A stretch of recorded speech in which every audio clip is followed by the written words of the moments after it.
Hey guys, welcome back to the channel. This is story about What If Op Naruto X Justice League Part 1. Before I start, please do support for more amazing content and comments for Part 2. Do consider to subscribe my channel and share my video to your friends and check out the description as well. Let's start the video. As the most decorated reporter at the Daily Planet, Lois Lane took pride in telling clear stories based on facts.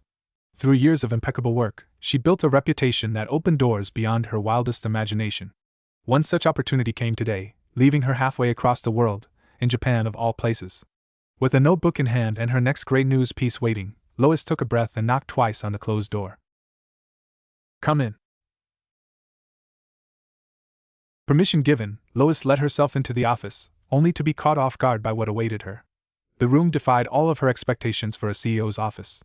It resembled something straight out of a fantasy novel, more study than an office. On the walls to her left and right, there were two massive bookshelves. They stretched from the ceiling to the floor, filled with lines of neatly arranged books.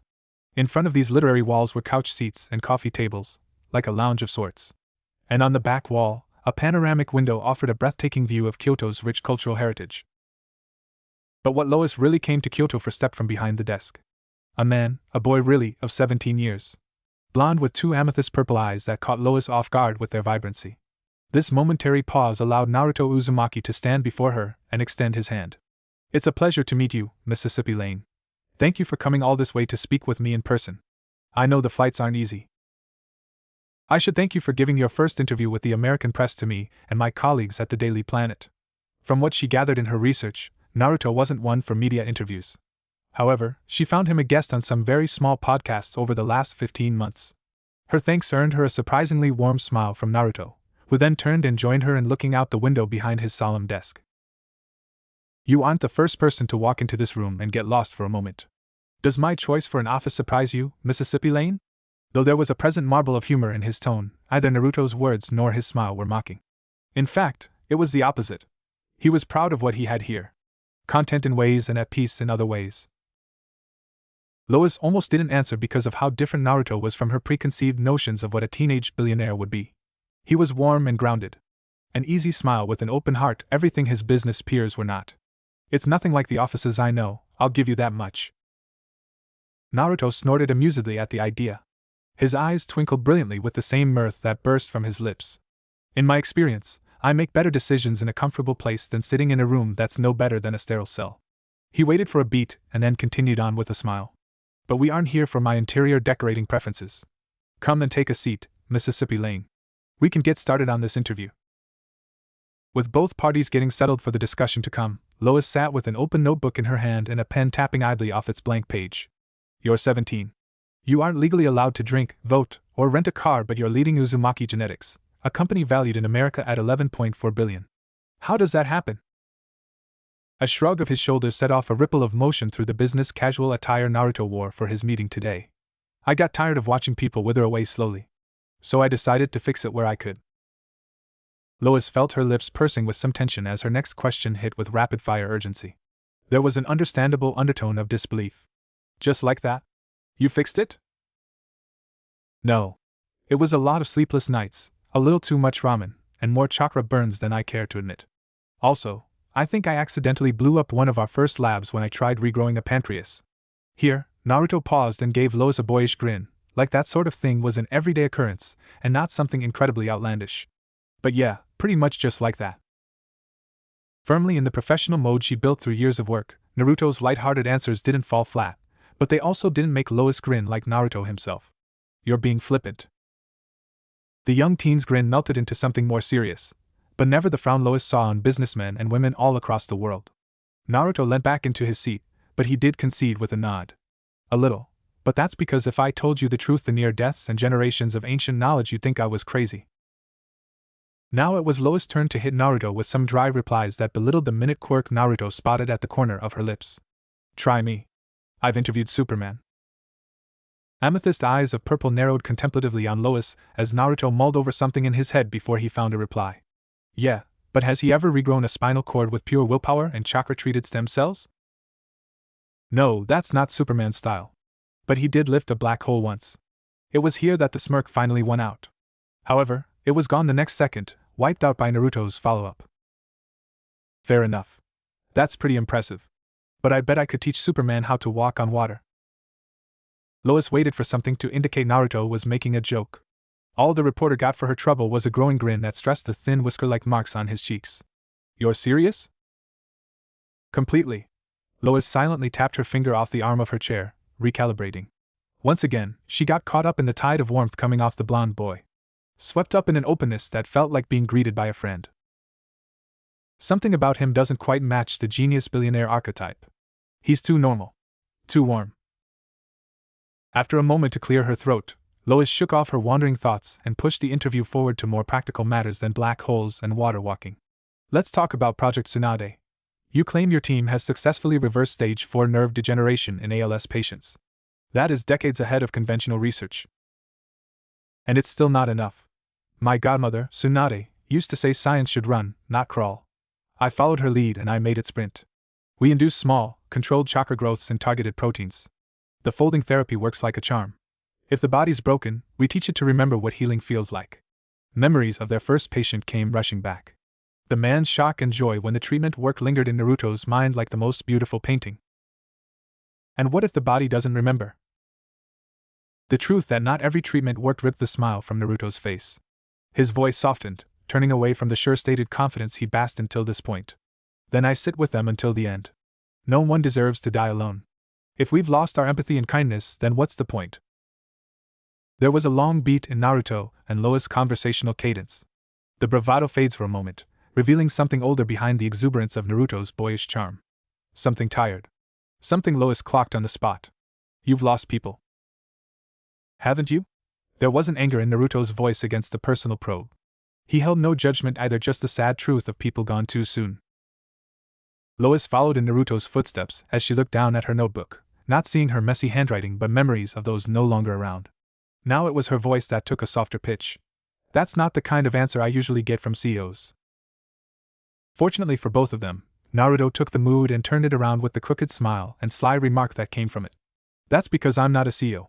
I am a survivor with an assistant. As Lois smiled despite herself, she came to an understanding about herself that she didn't mind. Lois realized that she liked the spirit of the young man across from her. And what are you surviving now? After a pause that showed serious thought being put into his answer, purple eyes gleamed, tired but honest. My past. The air in the office shifted. Lois understood that she had found the real story. It wasn't just the tech. It wasn't just the billion-dollar company. But by the boy who defied the odds and is changing the world one person at a time. Then let's go from there. But it wasn't just the vibe that shifted. Lois herself changed. Gone was the serious straightness in her back, replaced by something more open. More natural. Despite the possible wounds the conversation might pluck at, Naruto smiled warmly at his guest. I'll tell you as much as I can. Hopefully it makes a good story. Daily Planet exclusive. By Lois Lane. The boy who heals the world. Metropolis has seen its fair share of miracles. Flying men in capes, alien technology, monsters, and gods walking among mortals. But every once in a while, a miracle comes not with a deafening thunderclap, but a quiet smile and a surprisingly firm handshake. His name is Naruto Uzumaki. 17 years old. Blonde. Purple eyes like two gleaming gemstones. And if you've never heard of him, you are already behind. Naruto didn't inherit a trust fund fortune. He built one from nothing. From less than nothing, if the rumors about his upbringing are true. And now, before he's old enough to vote in some states, Naruto is the CEO of Uzumaki Genetics, a biotech startup that's turning the medical world on its head with the patience of a hurricane. Stem cell acceleration. Regenerative therapy. Experimental chakra-based diagnostics, a word I never expected to type in a serious article. What this kid and his team are doing isn't just innovative, it's rewriting the rules of what medicine can be. But behind the genius and the boardroom is a young man who smiles too easily, laughs like he means it, and talks about pain like an old friend. He's warm. Disarming. The kind of person who makes you forget you're speaking to the next LexCorp rival until he drops a term like cellular memory imprinting with casual ease and reminds you who you are talking with. Some call him a prodigy. Others, a con man with flashy tricks and impossible promises. But I've met him. I've looked him in the eye, and I believe the truth is far more dangerous. Naruto Uzumaki is hope. And that, in a city of gods and monsters, that might be the most powerful thing of all. A large holographic screen filled the Watchtower's main conference room, displaying Lois' article on Naruto. It was frozen with the image of Naruto's laughing smile and the title of the story beneath. Word of the young Uzumaki's exploits had reached ears across the world, including those of the Justice League and their roster of world-renowned heroes. For some in the League, this was the first exposure they had to Naruto and his brand of business. But for the man dressed like a bat, for Bruce Wayne, this was the 5th time he had read the article penned by Lois Lane. A tight frown fell out of the bottom of his cowl as he crossed his arms tightly over his broad chest. 17 with unilateral ownership of a billion-dollar company that practices highly experimental treatments. Lois might be impressed, but I am not. Clark looked over at his fellow superhero with both brows raised toward his finely kept head of smoothed-over black hair. Part of the Kryptonian's mind had to wonder if he and Bruce read the same article. Nothing ever impresses you, but the numbers are real. ALS reversal? Organ regeneration? This isn't pretty PR speak, Bruce. He is really helping people. He speaks with the resolve of a warrior. Someone intimately familiar with the perils of battle, even if he dons the cloak of a healer. The proud Amazonian demigoddess in their number spoke as her eyes read the story of Naruto Uzumaki for the first time, ingraining the vortex of words in her memory. In a way, he reminds me of the younger demigods in Themyscira. Those who seek peace because they've known too much war in their time. Barry Allen sat slouched on one of the long lounge couches away from the conference table. His speedy hand was blurring back and forth between a bag of chips he was munching away on in the interlude. Am I the only one wondering what the heck chakra is? It's not from any science book I know, and I went to college. Sort of.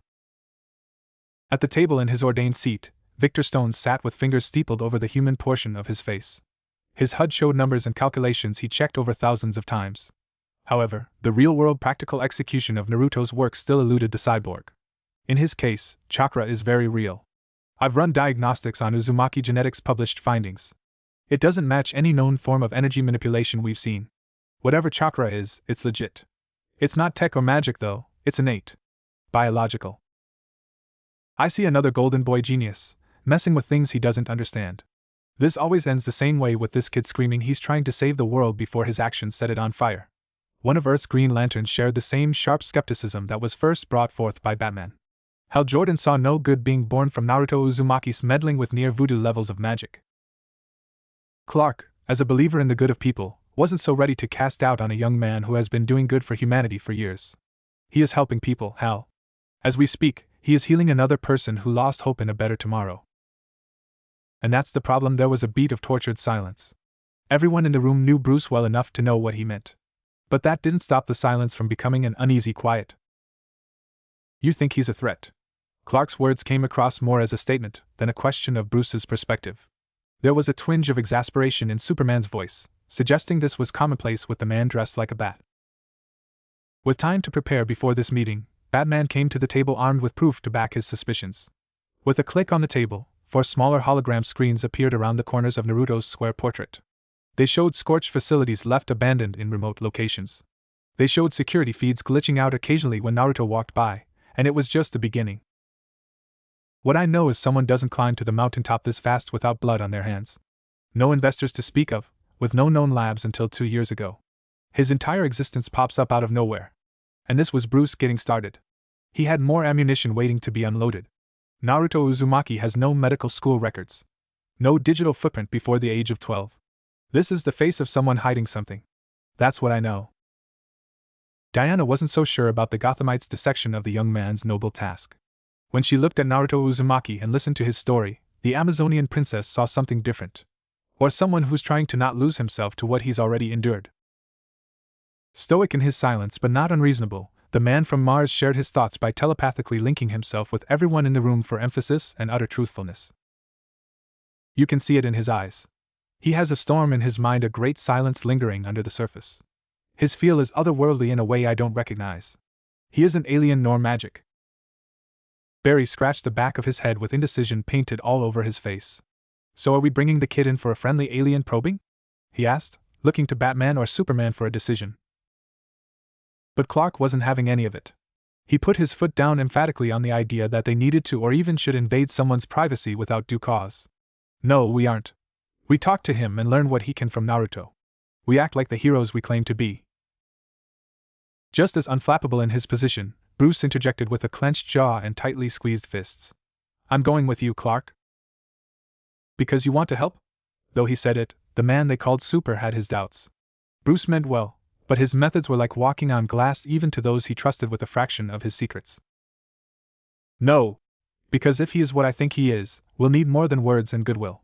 His peace given, Bruce's long, black cloak whipped around as he turned, covering his body as he stepped out of the conference room to grab a few last-minute tools.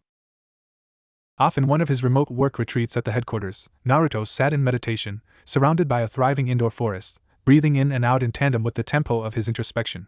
He felt the green around him flourish, but further than that, he felt his chakra pool roll on like waves on the shore. Then, from out of nowhere, a warning shiver danced across his bare chest as a pair of summons breached the intangible dome of chakra that acted as his personal security system. Eyes still closed, Naruto smiled at the uninvited intrusion. I speak with Lois Lane, and barely a day later, Superman and company come running. This should be fun. Naruto phased out and appeared still shirtless on the roof of his research and development facility. A moment later, the big man in blue arrived on the scene. Another heartbeat after that, and Gotham's Dark Knight swooped down at Superman's right side. Naruto met the bright face and the dark mind of the Justice League with a smile and their names. As three figures stood at the precipice, the city glowed gently behind them. A quiet tune followed the breeze as it pushed through bioluminescent trees, a unique combination of chakra bioengineering and the Earth's primordial design. Bruce Wayne and Clark Kent on my roof. In Japan, too, I wonder what the chances of that are. The vulpine twist of Naruto's smirk reached its mischievous apex when both men tensed at the casual drop of their personal lives. Bruce recovered before Clark did, but Naruto got what he wanted. Can I get you gentlemen a cup of tea? I should still have some left in the pot. Not even Batman's brilliantly made suit could hide the way Naruto's opening comment made the billionaire bristle with a twisted combination of paranoia and nerves. How do you know who we are? Shrugging off the accusation like it weighed nothing on his soul, because a barked command meant nothing. When Naruto did answer, it was the worst possible reply for someone like Bruce Wayne. I found out a couple of different ways, but if you want an answer that badly, I'll say that I simply saw what lurked underneath, Mr. Wayne. A newfound wave of weariness dampened the openness Clark planned to bring to this meeting. Now, when he stared at the young genius in front of him, Clark was left wondering how much Naruto knew about his family. The Daily Planet's article is drumming up attention. Not all of it is good either. Some of my fellow League members have concerns about your capabilities. Naruto grasped at where his heart was with both hands, gasping with a faux tone of surprise as his amethyst eyes gleamed in the falling moonlight. You mean to tell me your fortress of metahumans in space didn't believe in some foreign kid with a miracle cure at his fingertips? I'm absolutely shocked. Batman's eyes narrowed under the wide-out coverage of his cowl. He didn't need a genius's intellect to see that Naruto was playing with them. Do you think this is a game? You better hope this is a game, Batman. Because if it's not, you and your large friend here are trespassing on private property and issuing an interrogation on an innocent man without probable cause or an attorney present. Of course, Naruto had no intention of bringing lawyers into the mix, but the silence Naruto's veiled threat imposed on the powerful duo was worth the fib. Taking over for Batman before things got more heated, Clark came from a more humane angle. One built from his own experiences on this blue planet. You're young, Naruto. And you're objectively powerful to boot. That combination will make people nervous. Naruto moved forward, walking with conviction under his bare feet. Now he stood in front of Superman, undaunted by the towering man's large physique and larger reputation. I get where they're coming from. The last time a teenager with godlike abilities showed up on Earth, he wore a cape, glared at satellites, and leveled a city block with a sneeze. Superman stiffened under his suit, and Naruto smiled with a laugh.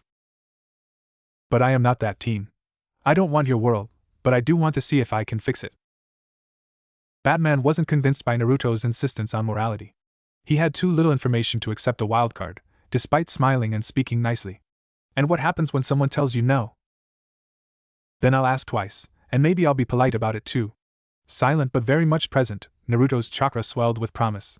The innate sense of power made Clark tense, and Bruce's sensors glitched under the pressure. After that, well, let's say I have experience dealing with tyrants in shiny armor. We're not your enemies, Naruto.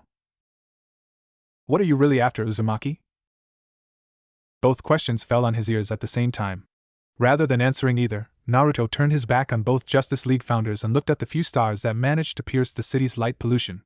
It's nice to know this isn't so rehearsed that you two won't talk over each other on occasion. What I want is a peaceful home and a hopeful world, but not the kind you enforce with super prisons and orbital laser cannons. A wistful smile touched Naruto's lips as he looked at the stars, a horizon so different from his home, but no less wondrous at a moment like this. Perhaps the fact that Superman asked himself this question occasionally made asking it back to Naruto that much easier. And if the world isn't ready to take the hand you offer them? With his back facing the pair of heroes, no one saw the determined grin etched between Naruto's whiskered cheeks. They didn't witness the spark of conviction swimming in his purple eyes. Then I wait for the day they're ready. I waited for friends and for love. I waited for a future. I think I can wait for the earth to catch up. While the two heroes exchanged a look that spoke volumes without a word, Naruto walked unbothered toward the stairs leading off the roof. I trust you two will be adult enough to leave the premises without causing damage to my property. As much as I enjoy a riveting conversation, it's getting late, and I have another day of rejecting greedy investors ahead of me. Naruto made it exactly one descending step before he stopped and peeked at the two men with a cheerful grin and a pair of nearly shut eyes that emphasized the vulpine-like charm of his face. If you league people want to chat again, can you send Diana? At least she knows how to treat someone like a person, and less like a walking time bomb. Good night, gentlemen. In a private wing of his Kyoto facility, Naruto sat with his back slouched against the edge of a lab table and a glass tube held gingerly between his pointer finger and thumb. The dark purple liquid trapped in the sterile equipment sloshed back and forth violently as the blonde teen billionaire rattled the tube for a silent count of 10. Reaching behind him, Naruto took a syringe filled with a clear liquid off the table behind his back. If the calculations are correct, 70 milliliters of concentrated Kamuriani should break down the harmful pathogens. Time for the test run. Jabbing the pointed end of the syringe through the cork stopper at the top of the tube, Naruto watched the long needle sink into the dark toxins. With the equipment several inches submerged, he pushed down and ejected a bloom of clear liquid into the test tube. Naruto didn't have to wait long for the Kamuriani to start glowing in pulses before the corrupted concoction fell under the purifying solution's spreading reach. Right on the money, just like the projections said. I'll have to give Dr. Chalmers and his entire team a bonus for the excellent work. They've certainly earned it. Naruto took a look at the clock, and the time he spotted seemed to have an automatic effect on him, because it forced an insatiable grumble from the blonde's hungry stomach. Carefully sliding the test tube back into its rack, the CEO of Uzumaki Genetics stood and stretched out his back with a guttural groan. I think it's time for a ramen run. This time, I'm feeling the ramen I got the last time I was in Sapporo. Trading his lab coat for an orange hoodie with a spiral spanning the inner material, Naruto had just finished getting changed when he felt a powerful presence making steady progress toward his location, unlike yesterday, when Batman and Superman dropped onto his building with little forewarning. Back-to-back days with a Justice League envoy? This is starting to feel like a pattern. Okay then, what do you have for little, old Naruto Uzumaki this time? Naruto decided he'd wait for his guest in the meditation hall, basking in the midday sun that filtered through the glass roof topping this section of the building. Sat in front of the single bonsai tree at the center, his placement on a tatami mat stressed how minimal Naruto could be as he breathed in the combination of burning incense that both invigorated the blonde and brought him a diluted feeling of home. Soft footsteps approached him from the front, walking into the hall through the open terrace built on the amphitheater's east end. And Naruto spoke before the footfalls reached him, carrying a lingering sense of insight behind his simple message. You walk like someone who has never tasted fear. That's not something many people could say in a world like ours. Diana offered Naruto a smile tempered with decades of experience. Both failure and successes came together to make up the woman she was today. For Naruto to see that about her from the weight of her step spoke volumes about the young man sitting in front of her. It took time, but eventually I learned how to conquer my fears with the help of those around me. Finally, Naruto opened his unmistakable purple eyes. There was a calmness at ease in them, but behind that came a weariness instilled in him by last night's confrontation with Diana's colleagues in the Justice League. Are you here to lecture me as well? Teach me something a boy like me could never know without the benefit of wisdom? Surprised wasn't the word. No, Naruto was relieved when Diana shook her head. No. I came to listen if you are willing to speak. Then, to prove the earnestness of her intentions, Diana sat across from Naruto. Grace poured off her person, but more importantly, Naruto noticed the famous warrior princess came unarmed. That meant something. Before he realized he was doing it, a smile moved on his face, and his shoulders shed the tension sitting there. Today was already off to a far better start than 13 hours earlier. So far, the rumors about Wonder Woman were true. Respect wrapped in kindness, but a warrior at heart. Then you are already doing better than most who make the same claims. You were harsh with him. With Bruce in particular, he isn't convinced you aren't a danger. Diana saw no point in dancing around the elephant in the room. To ignore the very recent history Naruto had with the League seemed foolish and potentially harmful to what she wanted to accomplish here. And for that, she handled the situation like an Amazon should. She attacked it head-on with truth. Although her comment sounded like an accusation at the base level, that wasn't the vibe Naruto got when he looked into Diana's eyes. She said what she said with no aspersions. No judgment to be found. He came here to measure my cage. I reminded him I don't live in one. If that bothers him, then that is a problem he'll have to deal with himself. Diana took his answer in stride. She even nodded her head, unoffended by Naruto's choice to stand his ground in the face of Batman's oppressive presence. He measures everyone, it's how he survives, but I understand your stance. Bruce won't admit it, but you surprised him last night. Good. Let it be a reminder that life isn't like a rehearsed game of chess. After that, they sat in silence, just watching each other as the only sound came from the faint trickle of water moving from a small wall fountain. You carry a power that feels as ancient as the planet itself, and yet you aren't truly from this world. Said with the confidence of a statement, but worded with the curiosity of a question. When Diana looked at Naruto, she saw far more than the billionaire boy genius the world was slowly learning more about. Her questions went deeper than the triviality of a vast bank account. Naruto's eyes flickered to the ground, dragged down by the memories of a lifetime lived in a state of crisis. Some of that same pain manifested in the softness that twisted his confidence into something akin to melancholy. You're right, Diana. Back in my home, I was a weapon. A legacy project crafted over generations wearing the face of a boy. I sacrificed everything to save people who feared me. But when I woke up here, I chose to be something different. With Naruto all but confirming the theories in her head when she first read Lois' news piece, the Amazonian warrior princess felt confident pushing the conversation to something more meaningful. Why choose medicine? With the power I feel from you, there is no limit to your potential. The blonde Uzumaki shrugged at the inquiry, a grin forcing itself onto the corners of his mouth seconds before the words ever came to fruition. Because I can't punch disease and expect it to go away. But I can erase it with the right touch. That's a piece I can give without leaving bruises. It sounded like an acceptable response, but as Diana studied Naruto, more cracks appeared in the front he tried to project. Rather than let the harmless deceit settle, Diana pushed through the flowery words with a simple, direct dose of truth. You still fight, Naruto. Your battles aren't on a field. They are inside your soul. When called on it, Naruto's smile shattered like a pane of fragile glass. His eyes, usually bright, took a shadowed look of regret that lasted just long enough for his muttered admission to make itself known. Every single day. Diana gave Naruto's claim a moment to breathe before she came back with warmth. The Amazon smiled with the inviting warmth of the sun breaking on the horizon, guiding Naruto in. Then you are more like us than you know. Naruto chuckled, appreciative of the offer she implied, but uncertain that he wanted to join something so detached from the world. He was the kind of guy who would rather walk with people than fly over them. Clark means well. I can see where he's coming from, but he sees too much of himself in me. And Bruce wants to know how big a monster I can be. Both are dangerous. And what do you think I want from you? Purple eyes finally pulled back up to meet Diana's gaze in its entirety. Naruto didn't try to hide anything. He was open and honest, the same treatment he wanted out of others. You want to know if I'm a warrior pretending to be a healer or a healer who used to be a warrior? Had she been any younger, Diana might have actually leaned forward, riding the high of her anticipation. And? Diana saw that Naruto's response was more an ambling stream of conscious thoughts than a thought-out diatribe. But that rawness made him seem more real. If I told you I had the answer, it'd be a bold-faced lie. Some days I think I'm on my way, but there are still nights where I go to bed dreaming of bloody reds and the cries of the people who didn't see tomorrow.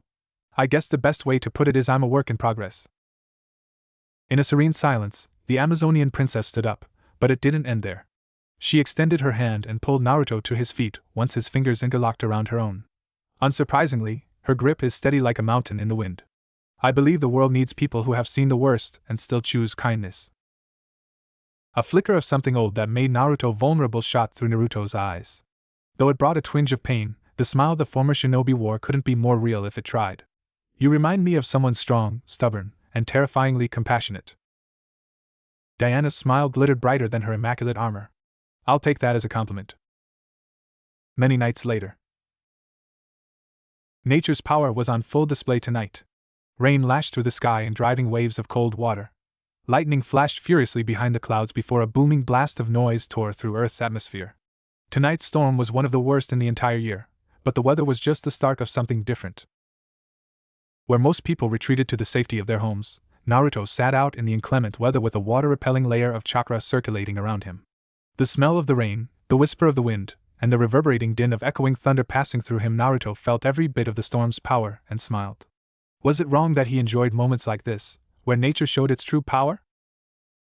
That's when the finely honed danger sense Naruto built over years of shinobi activity screamed in the back of his brain. Less than a heartbeat later, an orange glow beared down on the planet from behind the clouds until a figure slammed through his chakra shield like a falling star. Slamming into his rooftop garden with a fiery skid, Naruto was already on the scene before the security sensors wailed into the night. His coat whipping behind him from the high-speed movement, Naruto approached the smoking crater on his roof with a hand cloaked in glowing orange-gold chakra. And in the center of the impact was a young woman around his age with blonde hair and bruises all over. Though her armor was broken in several places, the Uzumaki knew the symbol at the center of her chest anywhere. Kara Zor-El proved Kryptonian resilience was no myth. Despite being battered all over and teetering on the edge of consciousness, she tried to rise with a weary groan as her unfocused eyes sluggishly scanned her surroundings. I have to get back. Naruto kneeled beside the blonde's bruised body. His soft voice drew her attention without posing himself as a threat to a woman trapped in a moment of fight or flight. You sure know how to make a dramatic entrance. I have to give you that much even if my roof suffers for it. Her eyes tried for a glare, but in reality, all her worn-down form could half manage was a sagged stare of pure exhaustion. Something simple like speaking sounded like a battle and a half. Where's Clark? He's out somewhere in space. Superman and the rest of the Justice League took to the stars over a week ago. A healer's instinct had Naruto trying to move his chakra hand over her bruised body, but Kara weakly batted his hand away. Her flesh was still hot enough to burn, but Naruto was undaunted by the heat. You need help. Please let me. Something changed in Kara's gaze, as if a part of her had sharpened behind the milky-eyed malaise. She saw Naruto for the first time, taking in his features and truly viewing him for what he was. You are, don't you? He met her reasonable suspicion with a smile that folded the thin whisker marks on his cheeks. While his soft chuckling confused Kara, the jovial outburst was more for him than his Kryptonian guest. I'm just a guy who knows what it's like to fall out of the sky. Your landing was much better than mine, by the way. Kara's puzzled look had a question readied. However, before she had the chance to say it, the events of her day took their toll, and the durable Kryptonian warrior's world went dark as she dipped into unconsciousness. Come on, let's get you out of the rain and into one of the healing pods. You can thank Star Wars for the inspiration when you wake up. The night crawled on as Kara Zor-El slept in a vertical glass pod that extended up to her neck. Energized receptors on either side of the tube sent a constant stream of corrective chakra through Kara's body, healing damage with its mending nature. Naruto's efforts and Kara's Kryptonian heritage proved a formidable combination. Less than an hour later, the tube pinged. Supergirl woke up groggy from the treatment. When those eyes cleared off the bleariness, they locked onto the only other person in the room. Who Kara found sitting there waiting was a face she didn't expect, but one she recognized all too well. You're Naruto Uzumaki. Already moving toward her tube, Naruto half grinned at her introduction. He added his own superlatives to Kara's description of him as his fingers deftly danced over the healing pod's touchscreen. That's me. Healer. CO. Not an alien, technically. From what I hear, we are both imports here on Earth. Obeying the orders Naruto keyed into the system, the reformative green chakra disappeared, and the pod opened with a shuddering click. Unprepared for what followed, Kara fell forward out of the pod. Landing on her feet with a stumble, she wobbled in place until Naruto's steadying hand grounded her. Given the chance, Kara examined herself, then turned back to the grinning healer CEO. Why did you help me? Because I've been an outsider. The one people watch but no one ever really sees. His words left Kara staring at him in wonder, which gave her fellow blonde the chance to turn around and hand her a warm blanket. You're Kryptonian, the Supergirl. The League may trust you, but normal people can forget that power doesn't mean you don't need care. Naruto's words and the smile behind them took Kara's tongue away from her. She stared at the whiskered medical genius because that was genuinely all her brain was capable of doing. When she finally managed something, it sounded more like an excuse than a reason. Most people are terrified of me. Laughing as he turned around, the purple-eyed Uzumaki took a few steps before he stopped and turned to look over his shoulder. I once carried a nine-tailed demon that could obliterate continents in my stomach. You'll have to do more than shoot lasers from your eyes to scare me. Now come on, I bet you could use something warm to eat. Very much on purpose, he began moving ahead, leaving no time to question the dramatic revelation he gave freely. Kara stepped behind Naruto, throwing the chakra-woven blanket over her shoulders with a contented sigh. She couldn't help but look around at the decor that differed massively from what she saw in America. Moving into a kitchen-like space, she took a seat upon Naruto's insistence, and watched Naruto prepare something with a quiet hum. A few minutes later, Kara was at a table with her hands wrapped around a thermos of miso soup. On the other side sat Naruto. Neither was talking, but it wasn't an uncomfortable silence. A quiet pulse of chakra ran through the room, warm and protective. I thought I'd be fine. I've taken hits like that hundreds of times, but I lost control on reentry. I never wanted to be saved by someone I didn't know. She thought it'd be harder. It certainly was when she tried talking to Clark like this, but the more she said, the easier it became. It felt like a part of her let its defenses down. Naruto nodded understandingly. He was much the same. Heck, all shinobi were the same. Having to be saved was like admitting you weren't good enough, and no one wanted that wrapped around their neck. No one wants to be saved, Kara. However, sometimes, you need a stranger to carry you. Kara did more than look into Naruto's eyes. She was searching for answers in someone her own age, yet somehow so different from her at the same time. You talk like someone who has done this sort of thing before. The smile Naruto gave her was full of teeth and dripping with the strength of belief. Let's say I know what it means to fall out of the sky and still get back up. The Kryptonian smile wasn't as large as Naruto's, but that didn't make the gesture any less real. I appreciate everything you've done for me, but I should get going. I don't want to take advantage of your generosity any more than I already have. Leaning forward with his elbows on the table, Naruto had other things in mind, making Kara an offer worded as a suggestion. How about you stay and tell me stories about your home? At least until we're sure your injuries are properly healed? I can't in good conscience send you out into the rain until I know for sure. Well, I guess one night wouldn't hurt. Kara stayed that night and many more nights after. The world is quiet in these early morning hours, breathing with an almost unattainable peace that is addictive and comforting in equal measure. The new Uzumaki genetics installation that Naruto and Kara call home is a world away from any city. Tucked away on the greenery steep slopes of a forested mountain, chakra hummed its way through the area in fields of silent comfort. A soft breeze trickled through the sea of trees. Morning light broke over a courtyard of stone pillars, showing two familiar people going through their routine. Atop one of those columns on one foot, Kara held her leg up in front of her in a controlled stance. Her eyes were closed comfortably as an even breath flowed from her with every exhale. Kara wasn't alone on the balancing field.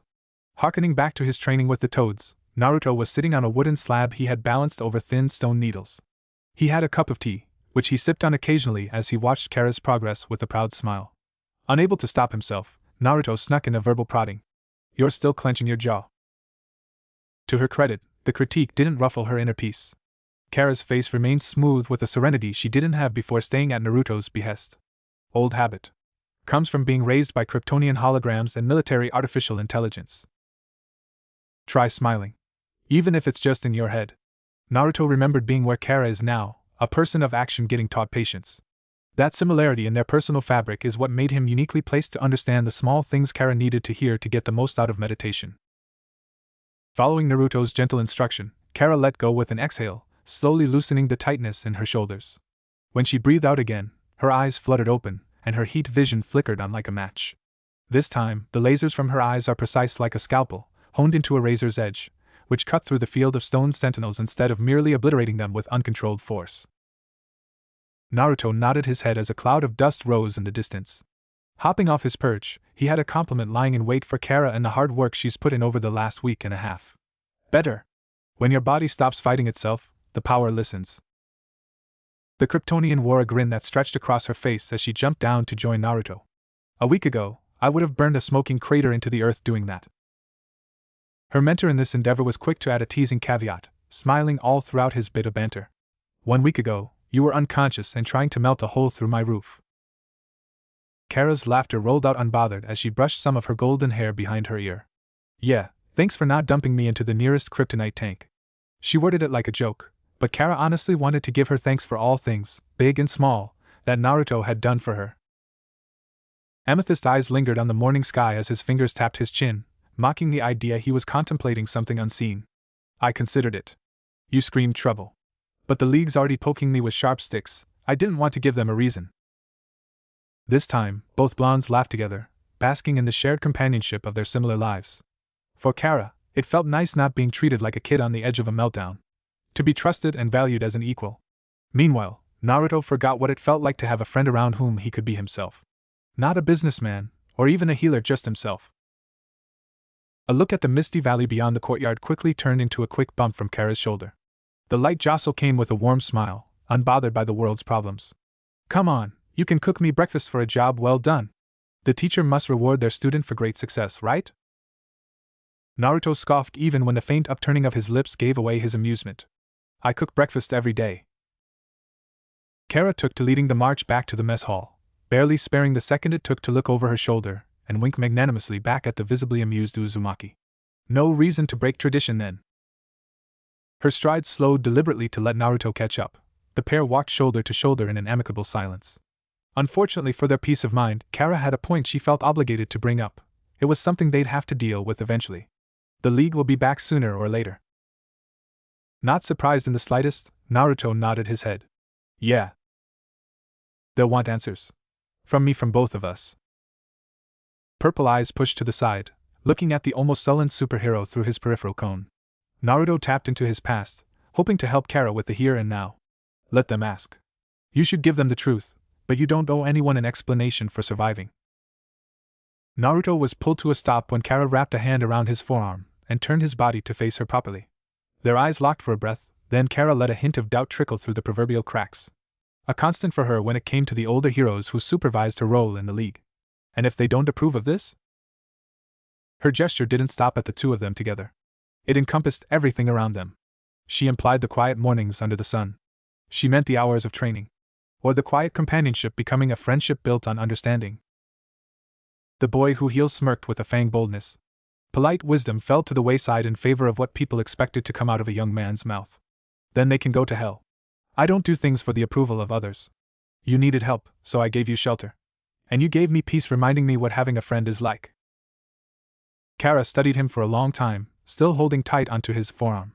They won't understand what's happening here. There was the crux of the matter. Her worry for him as a friend. I don't need them to understand me. You understand me, and that's enough. Naruto assured her, putting a hand down on the back of the hand Kara had wrapped around his forearm like a vice. Now, do you want that breakfast or what? A month later. An energy streak descended from the clouds, the League's return vessel cleaving through the atmosphere as the bulky spaceship honed in on Naruto and Kara's mountain retreat. Speaking of, both shinobi and superhero were already on the roof waiting for the League, standing together. Seeing how tight the emotionless look on Kara's face was as she watched the large ship hover down, Naruto took it upon himself to fill the tense silence with something more natural. Ready to face the people who thought they lost you out in space? Was it wrong for a hero to smirk in such a devilish way?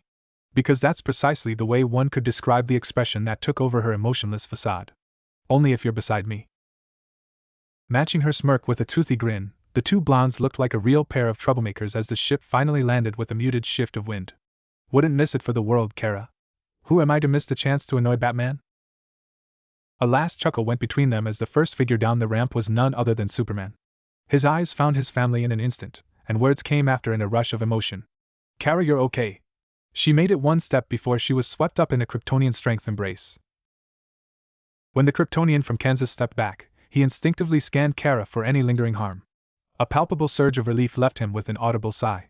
You're alive. You're okay.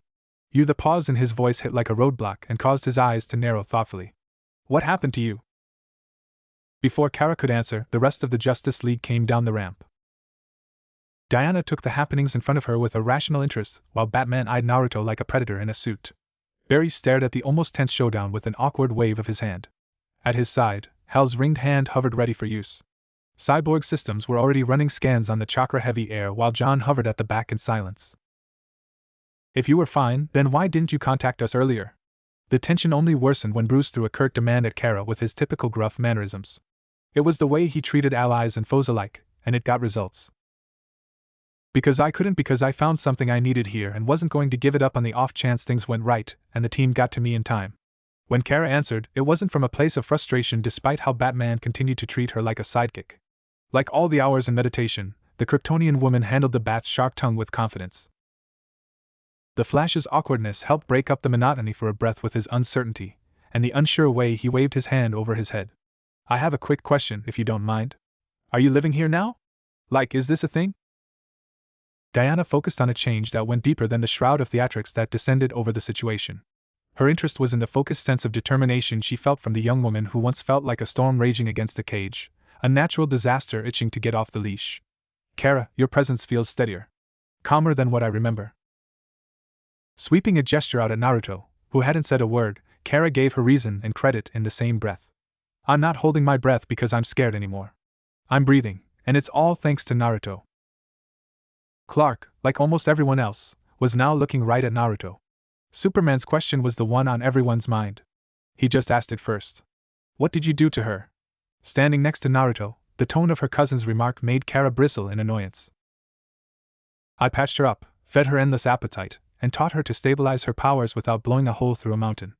Naruto paused his deadpan delivery to address Kara directly. You still owe me for eating all of the food last night. Naruto savored the flustered glare until Kara drove an elbow lightly into his side, shutting up his laugh. It was Bruce who really ruined Naruto's good mood with another litany of accusations. You isolated, Supergirl.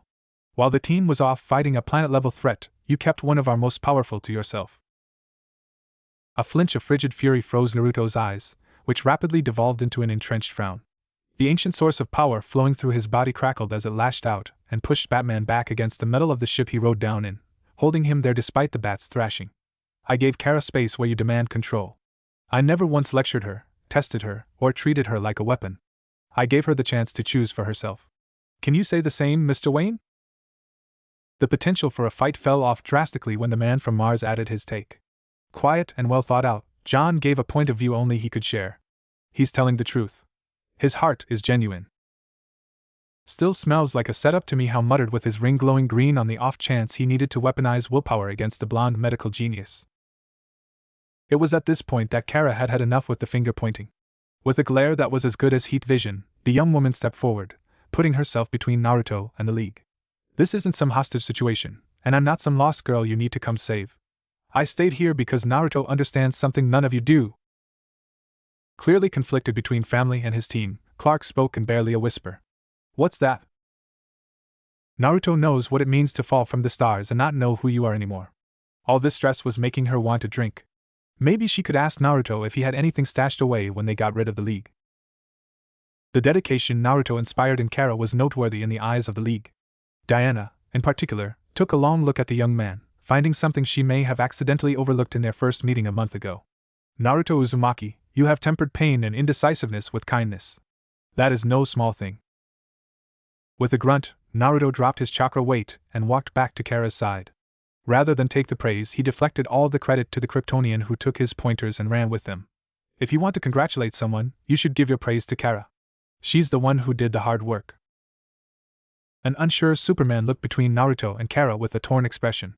Then he did the surprising thing of bowing his head slightly toward the blonde CEO. Thank you for helping, Kara. She saved herself.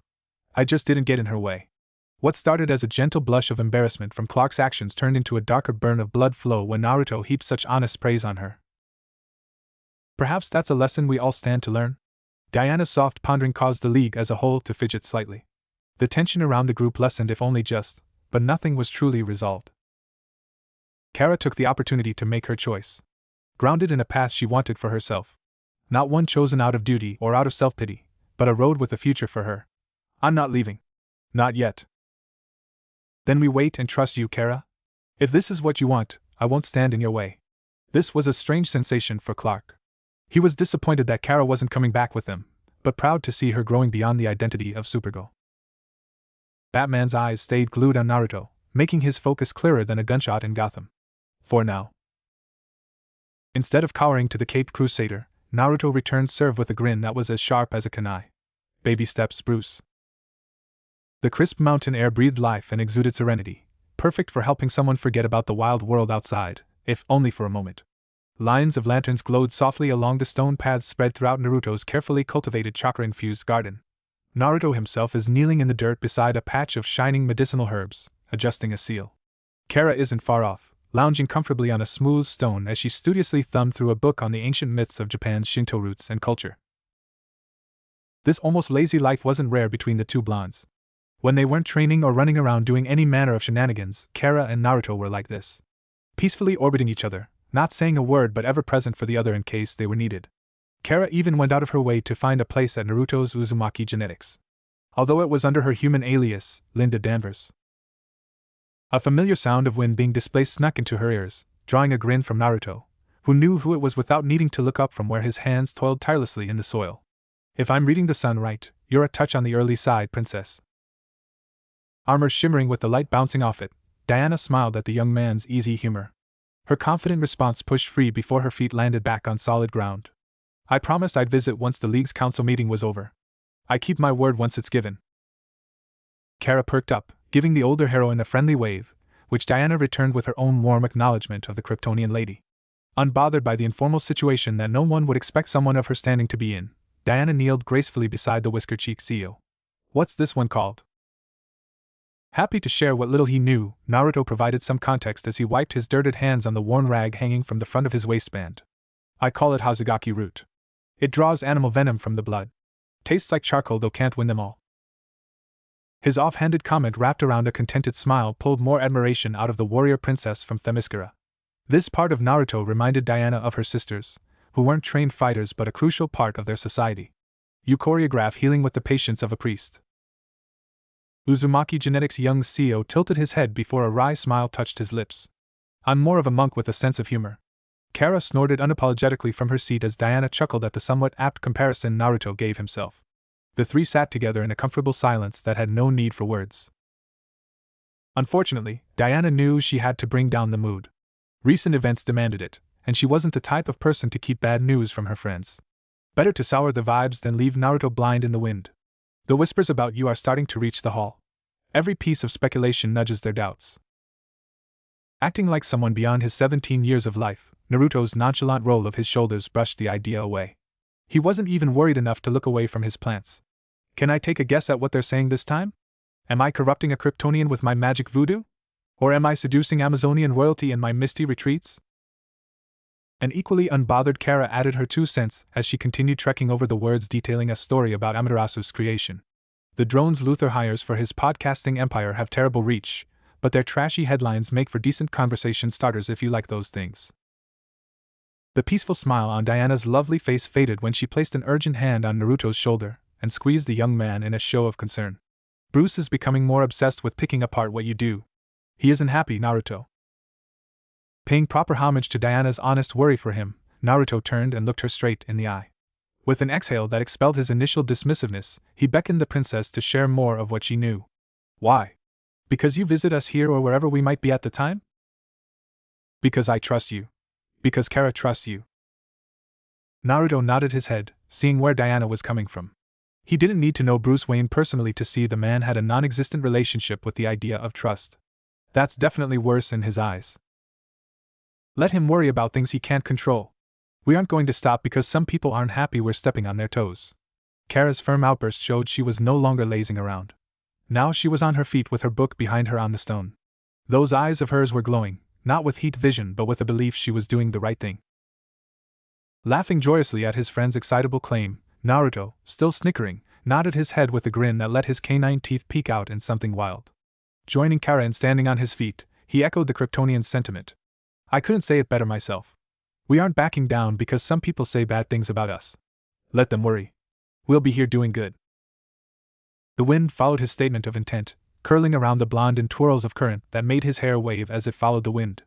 Grinning back at Diana, who looked up at him, Naruto reached out and offered the wondrous woman his hand. Diana didn't take a second.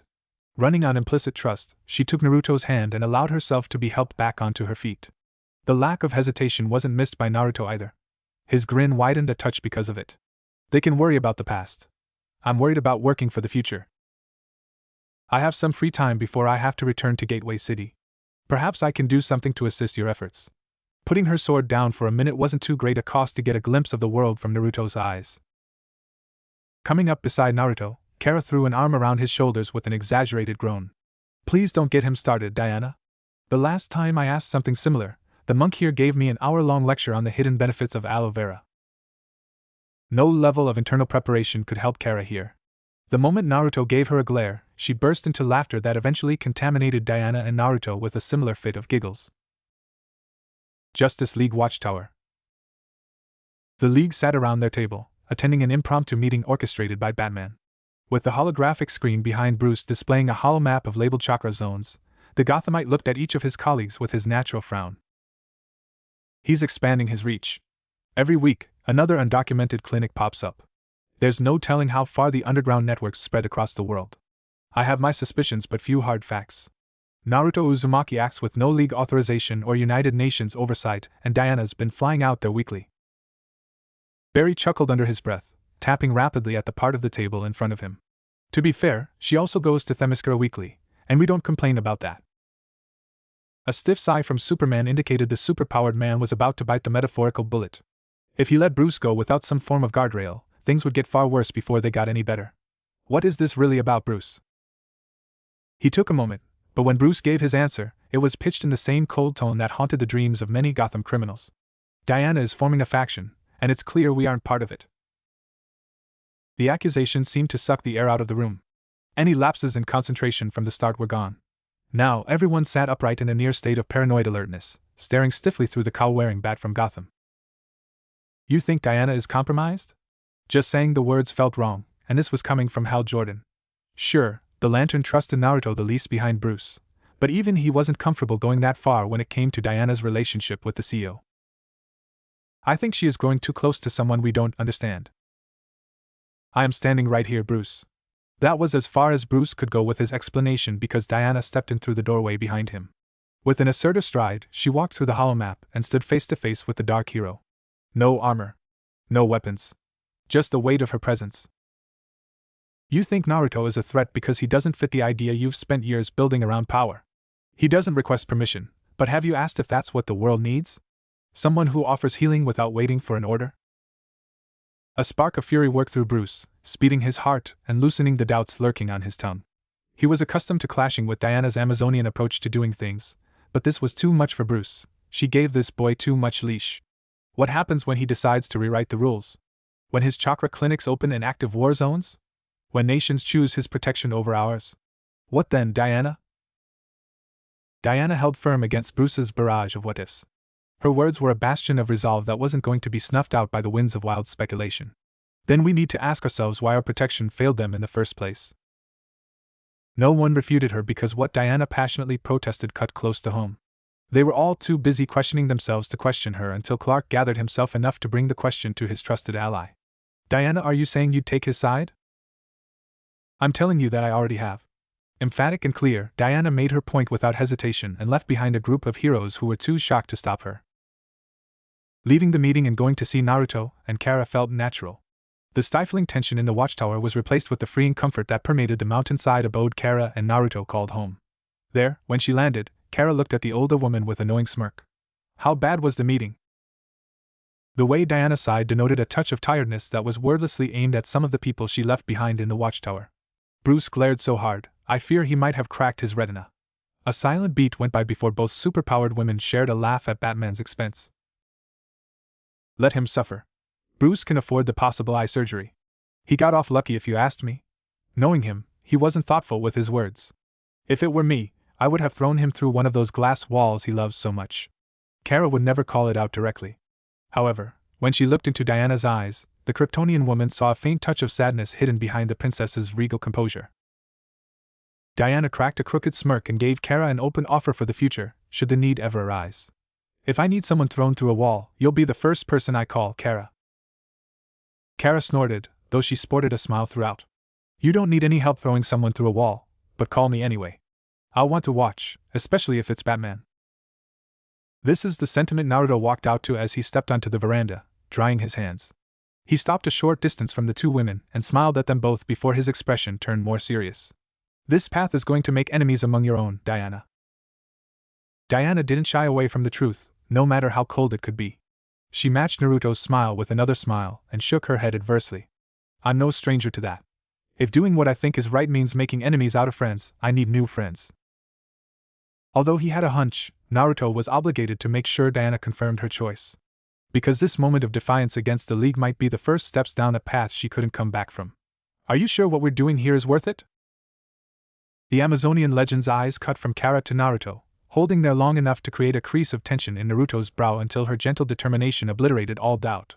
I've fought beside gods and I've walked among mortals, but what you have here reminds me of what both can be if done right.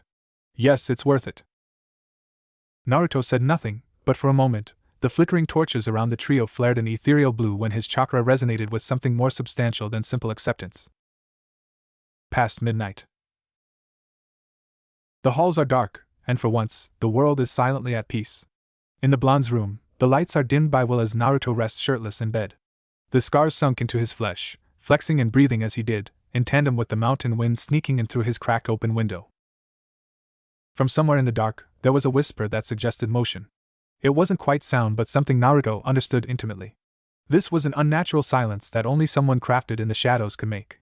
His world called them shinobi. Here in this world, this was the work of an assassin. Despite the threat that loomed, Naruto was apparently so unbothered that he was comfortable enough with keeping his eyes closed. When the young man spoke to the shadows, it was like he expected an answer. "You're late." A hushed voice answered his call. Its dulcet tone was a distinct contradiction of seductive velvet wrapped around deadly steel. You noticed each soft sound was spoken in measure and said with purpose. Enough that it played like a living memory in Naruto's ears. When Naruto's lively amethyst orbs revealed themselves, they came simultaneously with a smile that tugged at the ends of his whisker marks. "You still breathe with your left side more than the right. That surgical scar I stitched into your ribs never healed clean." Drawn out of the shadows by his voice, the shape of someone dressed in sleek black with green accents stalked forward.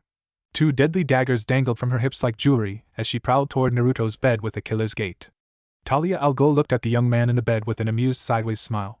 "So much for my mystique." Now, in an upright position, Naruto rested his arms on his knees. His eyes took in the familiar features of the infamous assassin, even when the darkness obscured portions of her face at the periphery. "It was only a matter of time before you showed up. The League's been sniffing at my heels too long for you to not notice." Talia glided ever closer, the tips of her fingers dancing dangerously over the top of Naruto's bedspread until she stopped near his side. Her smile was the perfect combination of deadly and alluring. "They are predictable and clumsy to a fault. However, I'm not here for them." Looking up at her with a flat expression, Naruto's dry reply belied his own thoughts on what a meeting with an assassin meant. "No? Then that means you're here for me. You going to poison me? Or maybe steal the notes on my chakra theory? Stab me for old time's sake, Talia?" Genuine amusement took control of Talia's voice. Naruto even won himself a minuscule smirk from the femme fatale. "You saved my life, Naruto. And not just from death, that's a debt I must repay. I can't do that if you die at the end of my knives." Naruto pretended the conflict in her eyes wasn't visible as he shook his head. No matter how many times he protested, he couldn't ever get Talia to drop this idea that she owed him something as archaic as a life debt. "You never owed me a favor. I wasn't looking for one." "Perhaps, but I'm still keeping score." The moon's shimmer broke over the black space of her armor as Talia knelt on the floor beside his bed. Neither shinobi nor assassin took their eyes off the other, but not out of suspicion. It was an understanding deeper than fear.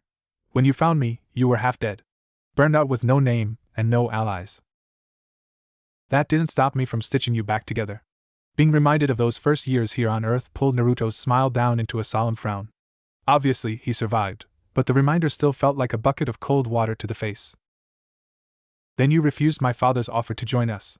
Even the demon's head respected that." A slight turning of his upper lip left Naruto with a smirk that bared the edge of his sharpened teeth. His amethyst eyes resonated deeply with the steadfastness of his heart, resulting in a sparking glimmer of chakra that backlit his gaze. "He offered me an empire. I told him I wanted a clinic." Talia still respected the strength Naruto showed when he met her father to this day, but respect didn't mean the assassin understood the rationale behind Naruto's choice to deny Raz al Ghul. "With our backing and your skills, you could have ruled the world." Naruto didn't need a long period of silent contemplation because his answer was so deeply woven into the genesis of who he was as a person. "I'd rather fix it." Breathing out a light-hearted exhale, Talia saw something behind his emotive eyes. She glimpsed the depth of conviction Naruto kept tucked close to his bleeding heart. Perhaps it stood out so much because it was vastly different from the life she grew up with. "You've grown into something terrifying, Naruto." The golden-haired medical innovator shrugged, saying so be it, without using the words themselves. "I stopped trying to prove I'm not a monster." Apparently, that was the right thing to say since it made Talia's dangerous smile deepen on her beautiful face. "Good. Monsters make the best kings." Naruto ignored the implications. This wasn't the first time Talia not so subtly floated the idea that he should rule the assassin throne, and Naruto doubted it'd be the last time. He looked at her, really looked at her through the plethora of emotions and ambitions in her eyes. "What are you really doing here, Talia?" Unlike virtually everyone else on the planet, Talia respected Naruto too much to entertain the idea of obscuring her true intentions. He earned that distinction, not with words but with unforgettable action. I wanted to see the person who saw the real me, not the air or a blade, just a woman on the brink of death, who forgot how to live. You aren't that woman anymore. And secretly, Naruto found Talia's changes inspiring. They weren't grand or even entirely noticeable to a stranger's gaze. However, the shinobi in him saw the minor shifts, which helped him see ways he could better himself if he put the effort in. And you aren't the same boy from that day. She leaned forward just far enough to rest her hand atop his. Her chilled fingers grazed his warm flesh with a gentleness unbecoming of a blood-soaked assassin. If the world turns against you, and it will, I'll be waiting for you, Naruto. Not out of debt, but because you have my respect. Talia rose to her feet without a word and moved toward the window Naruto left cracked open. The swiftness of her step left Naruto in a momentary verbal scramble. Talia, thank you for coming. The heir to the demon didn't respond verbally. She flashed him a final smirk before she vanished into the wind and shadows like she was never there. Left alone, Naruto flopped onto his back with a sigh. But this time his eyes were wide open, lost in thoughts darker than the night. Flashback. The assassin temple was carved into the side of a mountain like an open wound etched into stone. A wavering curtain of hauntingly green torchlight spread in opposition to the shadows, which stretched outward like two serpents baring their fangs at those brave enough to wander these hallowed halls. Wherever one looked, the League of Assassins knelt in silence along the sandstone corridor. Only two figures marched tall through the center. There was Talia, limping still from injuries that weren't fully healed. And walking by her side was a younger version of Naruto in a ragged cloak with tired yet unimpressed eyes. When he spoke, his voice was quieted from fatigue, not fear. You didn't mention you were royalty in a weird death cult. Talia's gaze snapped to Naruto for a second before she looked back at the large, ornate doors that were growing near. You stitched a hole in my lung with magic and a pine needle. I believe you can survive an audience with my father. It's not magic. As Naruto huffed over disrespectful semantics, the pair reached a set of ceremonial obsidian doors. Their opening was slow, giving Naruto plenty of time to examine the strange glyphs that pulsated on the walls of the chamber. At the far end of the quiet chamber was Raz Al Ghul in his ageless splendor. His sophisticated stare readied like two blades as the fabric of time bent around his breathing form. Talia, you return not as my blade but as the broken. It passed in a flash, but Talia frowned at the reminder. She hid the distaste lacing her expression by bowing in reverence to her father and supreme leader. I returned alive because of this man. Raz stared down Naruto with the weight of 100 lifetimes. Lesser men trembled at that level of intensity, but this blonde boy met his stare without a flinch. So this is the healer boy. The orphan who defies the world at every turn. You forgot to say tired. I walked 6 miles through a sandstorm with your daughter over my shoulder. Folding his arms over his chest, the young Uzumaki's lack of sleep made him a boy who wasn't willing to entertain anyone's crap. I'm only doing this because Talia asked me. Don't waste my time. The boy's boldness bothered some of the murderous zealots scattered in the shadows. However, Raz saw the brashness in the blonde and smiled in a time-twisted way that screamed unnatural. You wield power this world has never tasted. The Lazarus pit recognizes it, fears it even. Your chakra sings like resurrection, but older, more pure. Naruto saw a thirst for power in the demon head's eyes as clearly as he saw the green light radiating from the glyphs and torches alike. Just a look was enough to make the whiskered world immigrant bristle with contempt. It's not yours to take. A testament to the twisted soul at the assassin lord's heart, Naruto's open defiance seemed to actually please Raz. With a permanently stuck grin, he walked down a short flight of 3 steps, his ring-adorned fingers spread open grandiosely. You will learn that everything can be taken. Everything except will, which is why I invited you here. Talia took a tentative glance at Naruto but said nothing. Father or not, she wouldn't be spared from Raz's cruelty if a wrong word ruined his chance at recruiting the oddity that was Naruto Uzumaki. I've heard whispers of your feats.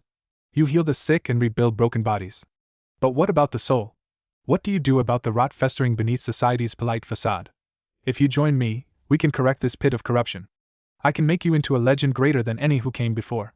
The ceremonial chamber was on the precipice of something. Flames flickered low as the gathered assassins watched in tense existence. They waited, but not for long. I never wanted to lead. I want people to stop dying. Call him an idealist if one must, but Naruto never craved the poisonous promise of unearned power. Too many souls lost their way chasing that dream, and he refused to be counted amongst them. Raz didn't scoff at Naruto's childish dream. Such a response was beneath a man of his stature. But his eyes did darken with disgust as he looked down at the little boy with his head in the clouds. Then you are a fool. The shadows lurking at the edge of the darkness grimaced like a mouth of fangs when Naruto did the unthinkable and took a step toward their honored leader. Call me whatever you want, but I know the difference between saving someone and controlling them. Naruto's powder keg of disrespect sparked action from Ras Al Ghul's followers. A blade came out of the darkness, shining as it cleaved toward the back of the blonde's head. Right before the steel-kissed flesh, Naruto's body changed with a chipped rock. The reverberation passing into their arms from the impact made the assassin grunt through their teeth. You missed. It was instinct that made the assassin turn back and straight into a closed fist. Naruto's crushing blow flattened the assassin's nose and sent them shooting off their feet and into a skidding skip to Ra's feet. Fluidly liberating one of the blades off Talia's hip, Naruto spun and threw the sword like a kunai, cutting through the side of another assassin trying to pincer him. With that feminine-sounding groan crumpling with a whimper, he turned around to the front of the pincer where a silent attacker had a black-tipped spear curving down at his shoulder. An attack that held promise was stopped cold by two of Naruto's fingers. The cold steel broke like sand when Naruto squeezed down and defanged the assassin. Grunting in dismay, the man stumbled back from Naruto's unimpressed gaze, but before anyone else could try their luck assaulting the outsider, an invisible burden blasted through the bleak domain, ravaging anyone in the vicinity with the weight of judgment that made many of the assassins drop onto their knees. All around Naruto, the shadow forces of Ras Al Ghul groaned in misery before they passed out with a strangled whimper. Ras pierced the tension with a single word breathed in unquestionable authority. Enough. Ras lowered his hand with a silent stare. He watched as 3 of his personally trained protégés were taken down in under 5 seconds. All alive but thoroughly dealt with. And then there was the weight that made him buckle for a moment. How curious. Defiance wasn't something he had ever dealt with. However, in the same breath, the demon's head didn't often see skills like Naruto's either. Your power is undeniable. But power that isn't shaped is fire spreading on the wind. Someday you will burn something you can't afford to lose, boy. Ra's voice pitched low with the weight of history of seeing many like Naruto, who were forcefully broken by the world's unforgiving tenacity. In Ra's eyes, Naruto was letting himself become another rung in the ladder. Maybe I will, but it won't be because you ordered me to. Naruto didn't deny the older man's possibilities. However, no amount of what-ifs were going to stop Naruto from doing what he felt was right. They stared at each other, old against new, one born of an empire, the other from chaos. When the pair of unyielding personalities seemed destined for a bloody conflict, Raz broke the test of will and turned his back on Naruto. You won't join me, not now. Perhaps that day will never come, but you should hear this, Naruto Uzumaki. One day, the world will flock to you for healing, and you will be forced to choose who lives and who dies. A frown twisted its way across Naruto's face before he whirled around and marched out the way he entered. No one stopped him. The only one who reacted was Talia, and she followed with a hitch until she caught up with the blonde shinobi. There aren't many people who can tell my father no without hesitation. Naruto's grim smile hinted at the young man having more on his mind than he was letting on. Maybe I'm just not smart enough to be afraid. It wouldn't be the first time that's happened to me. No, it was something more. You were wise enough not to kneel. They didn't say anything else after that. And they didn't need more words. From that moment on, an unspoken bond formed between Naruto and Talia. It was a mutual respect forged in defiance. Flashback end. Idly running a finger across one of the faded scars across his bicep, Naruto stared aimlessly into the darkness overhead. It was abundantly clear his quiet days were done. He had 2 leagues nipping at his heels, one of idealistic heroes and another of dogmatic killers. And of course I'm stuck right in the middle. Naruto didn't know if he wanted to laugh or scream, so he settled on a forced chuckle that pushed the breath out of his lungs in a rush. Well, it looks like I won't be getting much sleep tonight with all this crap on my mind. With nothing else he could do, Naruto dragged himself up into a sitting position against the headboard. Falling into a familiar meditative stance, he let himself be pulled into the tides of his centered sense of inner peace. He could worry about everything else when the sun came up. The crack of his bedroom door being inched open let a streak of orange light into the room. It also made Naruto open one of his eyes, interrupting his attempt at meditating after Talia's visit earlier in the night. However, this didn't stop Naruto from giving Kara a small smile. Is something wrong? Clearly something was wrong, but Naruto hoped by breaking the tension, his offer would encourage Kara to come forward with what was bothering her. Kara lingered in the doorway, wearing lounge pants and a baggy shirt. She looked away from Naruto for a moment, gripping her forearm anxiously and rubbing at it with a nervous fidget. One didn't need to be an expert at reading body language to see Kara was at war with herself. Even the few words she said seemed chased by the shadows of doubt. I can't sleep. Naruto saw the distress wrapped around Kara as easily as he saw her blonde hair. The pain sparked his almost compulsive need to reach out a hand. Without a second thought, he scooted from the middle of his bed to the left. Still against the headboard with a pillow tucked against the tail of his spine, Naruto patted the bed beside him. She took the invitation, but Kara moved far too sluggishly for a Kryptonian. Eventually, her meandering strides left Kara shoulder to shoulder on the bed with her fellow blonde. Unlike the usual comfort that floated around them, Naruto felt the weight of the moment pushing heavily on Kara's stiff shoulders. He waited a moment before his gentle voice barged through the tense silence. "Want to talk about it?" That was the question, wasn't it? Had it been anyone else, Kara would have either politely danced around the question or outright told them to shove it. But not Naruto. He took up a part of her life that earned him accessibility to the darker parts she wanted hidden from other people.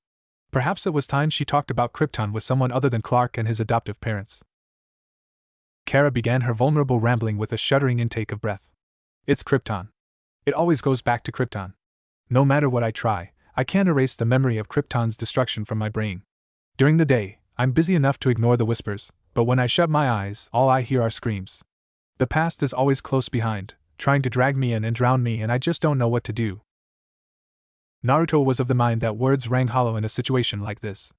Instead of making shallow platitudes, Naruto put his hand on Kara's clenched fist, offering companionship and providing silent reassurance. It worked enough to make Kara flash a smile before she immersed herself in things she wasn't proud of in hindsight. So the bearing of her soul continued. "Back then, when the memories of the destruction were fresh, I abused alcohol to dull the pain. If I was drunk off my ass, at least I wasn't thinking about the home that no longer existed. I went anywhere with a red sun. You see, red sun radiation strips away a Kryptonian's constitution to near human levels. I drank until I was blackout drunk daily. People knew me for being this unpredictable bitch who slammed bottles down by the dozen. If I'm being honest, I don't remember much from that time, but at least I wasn't miserable. That was enough for me until it wasn't." To this day, Kara wasn't sure what life entailed during her drunken days. All she remembered was living in a constant state of inebriation. Was she proud of it? Absolutely not, but the things she did helped her survive the crushing guilt and sadness. She made the choice to hold Naruto's hand properly. Kara shut her eyes, trying to hold off the regret and years of tears born from terrible decisions and failures. It didn't work, but her mouth refused to stop blabbing. "When I came to Earth, Clark helped me out a lot. Gave me a stable environment, a family at that. I genuinely thought I was starting to turn a corner in a silly little farm field, no less." The burst of laughter fleeing Kara's lips made Naruto smile, but unfortunately, the tender moment didn't last long. Whatever haunting demon still lurking in her mind killed that smile in a flash. Then came the idea to join Clark and his friends in the Justice League. I was a newcomer, cousin of Superman or not, I needed to prove myself for their sake and my own. Naruto tried interjecting on her behalf, but Kara wasn't entertaining responses. She silenced her friend and mentor with a sullen shake of her head. If she let herself be stopped, Kara couldn't be sure she'd find her nerve anytime soon. I already had my work cut out for me because I was younger than the rest of them. I knew it wouldn't be easy, but I couldn't give up. This was a real chance to do some good and show myself things were changing. Despite the pressure in Kara's squeezing, Naruto didn't flinch under the crushing force. What he did was squeeze back, telling her to take her time. Then the fight started. The people I punched weren't just criminals. They represented those I held responsible for Krypton's ruin. I lost my temper, and I hurt some people badly. Kara paused like she expected an insult to slip out of the shadows, a verbal dagger questioning the depth of her character. After I slipped up, Batman treated me like a bomb with its fuse lit. Naruto couldn't keep his snort down if he tried. How typical of Gotham's Batboy. Clark did his best to defend me, but ever since, things have changed. It feels like I'll never be part of their team, not the way they are. So I hid the pain behind a fake smile. Hid it from Clark and the others. Almost fearfully, Kara turned hesitantly to Naruto. Her tear-glazed eyes met Naruto's contemplative purples, and a shell of a smile pulled out a mockery of hope. "There's the truth, Naruto. I'm a lying, lapsed alcoholic with a violent streak. Some hero, right?" Given his chance to speak, Naruto settled for closing his eyes and sighing out loud. He felt Kara shuffle through her angst at his side, but the suffering wasn't long-lasting. "It's true you have some faults. And maybe you haven't found yourself yet. But you know what? That makes you just like everyone else." Naruto's welcoming eyes met Kara's disbelief with an honest smile and an abundance of warmth. "If you're looking to be torn apart, you're in the wrong place, Kara. I want to build people up, make them better both physically and spiritually. How can I do that if I can't be there for one of my friends?" But I'm supposed to be better than that. The vulnerable Kryptonian's blurted outburst seemed less like a reason and more akin to a scramble for a punishment she imagined she deserved. Other people decided you needed to be better, but they can go to hell. I don't care what they say. What matters to me is what you need, and right now you need someone to tell you things will get better. Resolute in his stance, Naruto shifted himself to sit in front of Kara instead of next to her. This way, Naruto was staring straight into her unsure gaze. But Naruto's strong arms reeled her in for a snug embrace and an avalanche of bodily heat that stopped her doubts cold. She locked up frozen in place. However, Naruto wouldn't be denied. He leaned toward her ear and spoke comfortingly, even as her blonde hair tickled his face. You needed time to grieve, anyone would. Maybe you were broken, but if you believe things can get better, I'm behind you every step of the way. The hot tears stained his neck first. Then a few beats later, Kara's hands clawed at Naruto's back as she hugged him back, trembling from a bevy of raw emotions. Kara cried, but it was done in silence with only an occasional whimper escaping her lips. Kara did something she'd never dared to do before. She let down her guard and cried. Tears fell for her family. They fell for her planet. They fell for her. Emotionally exposed, Naruto gently swayed himself and Kara, rocking on a gentle crest as his fingers soothed the back of her scalp. Making sure he kept the pressure of the embrace up, he closed his eyes and tucked his chin on top of her head.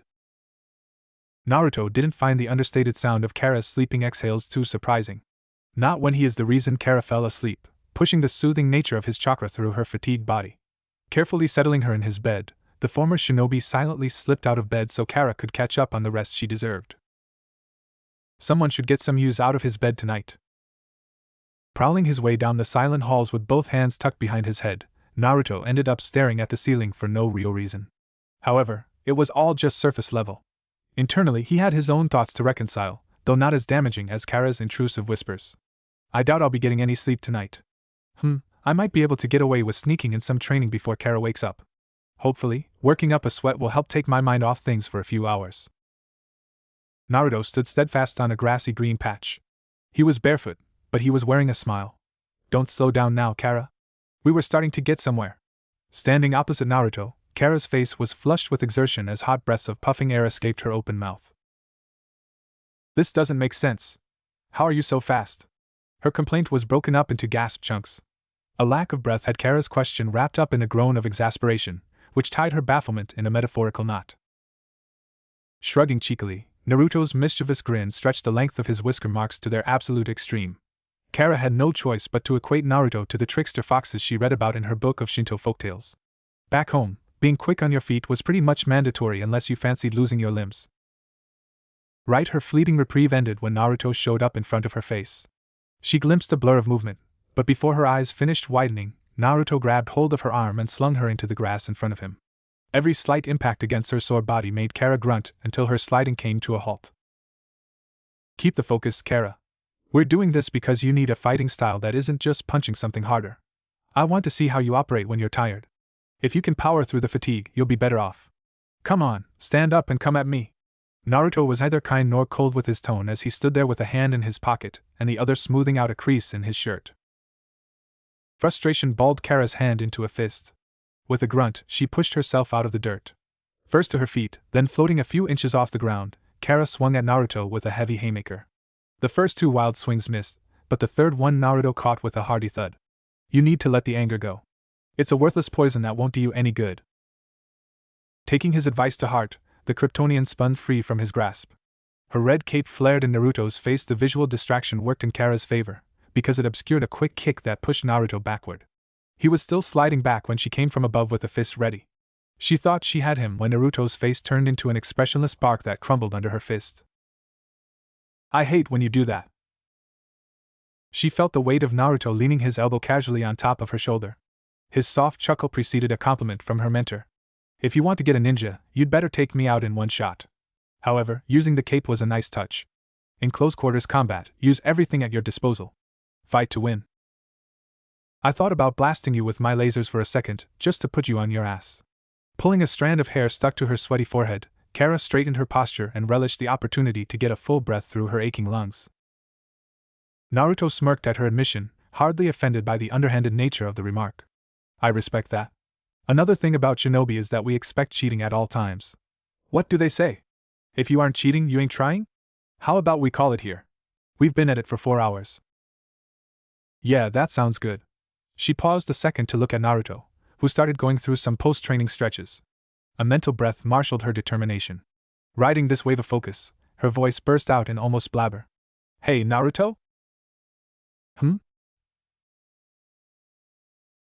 Difficult or not, Kara refused to back down because of some embarrassment.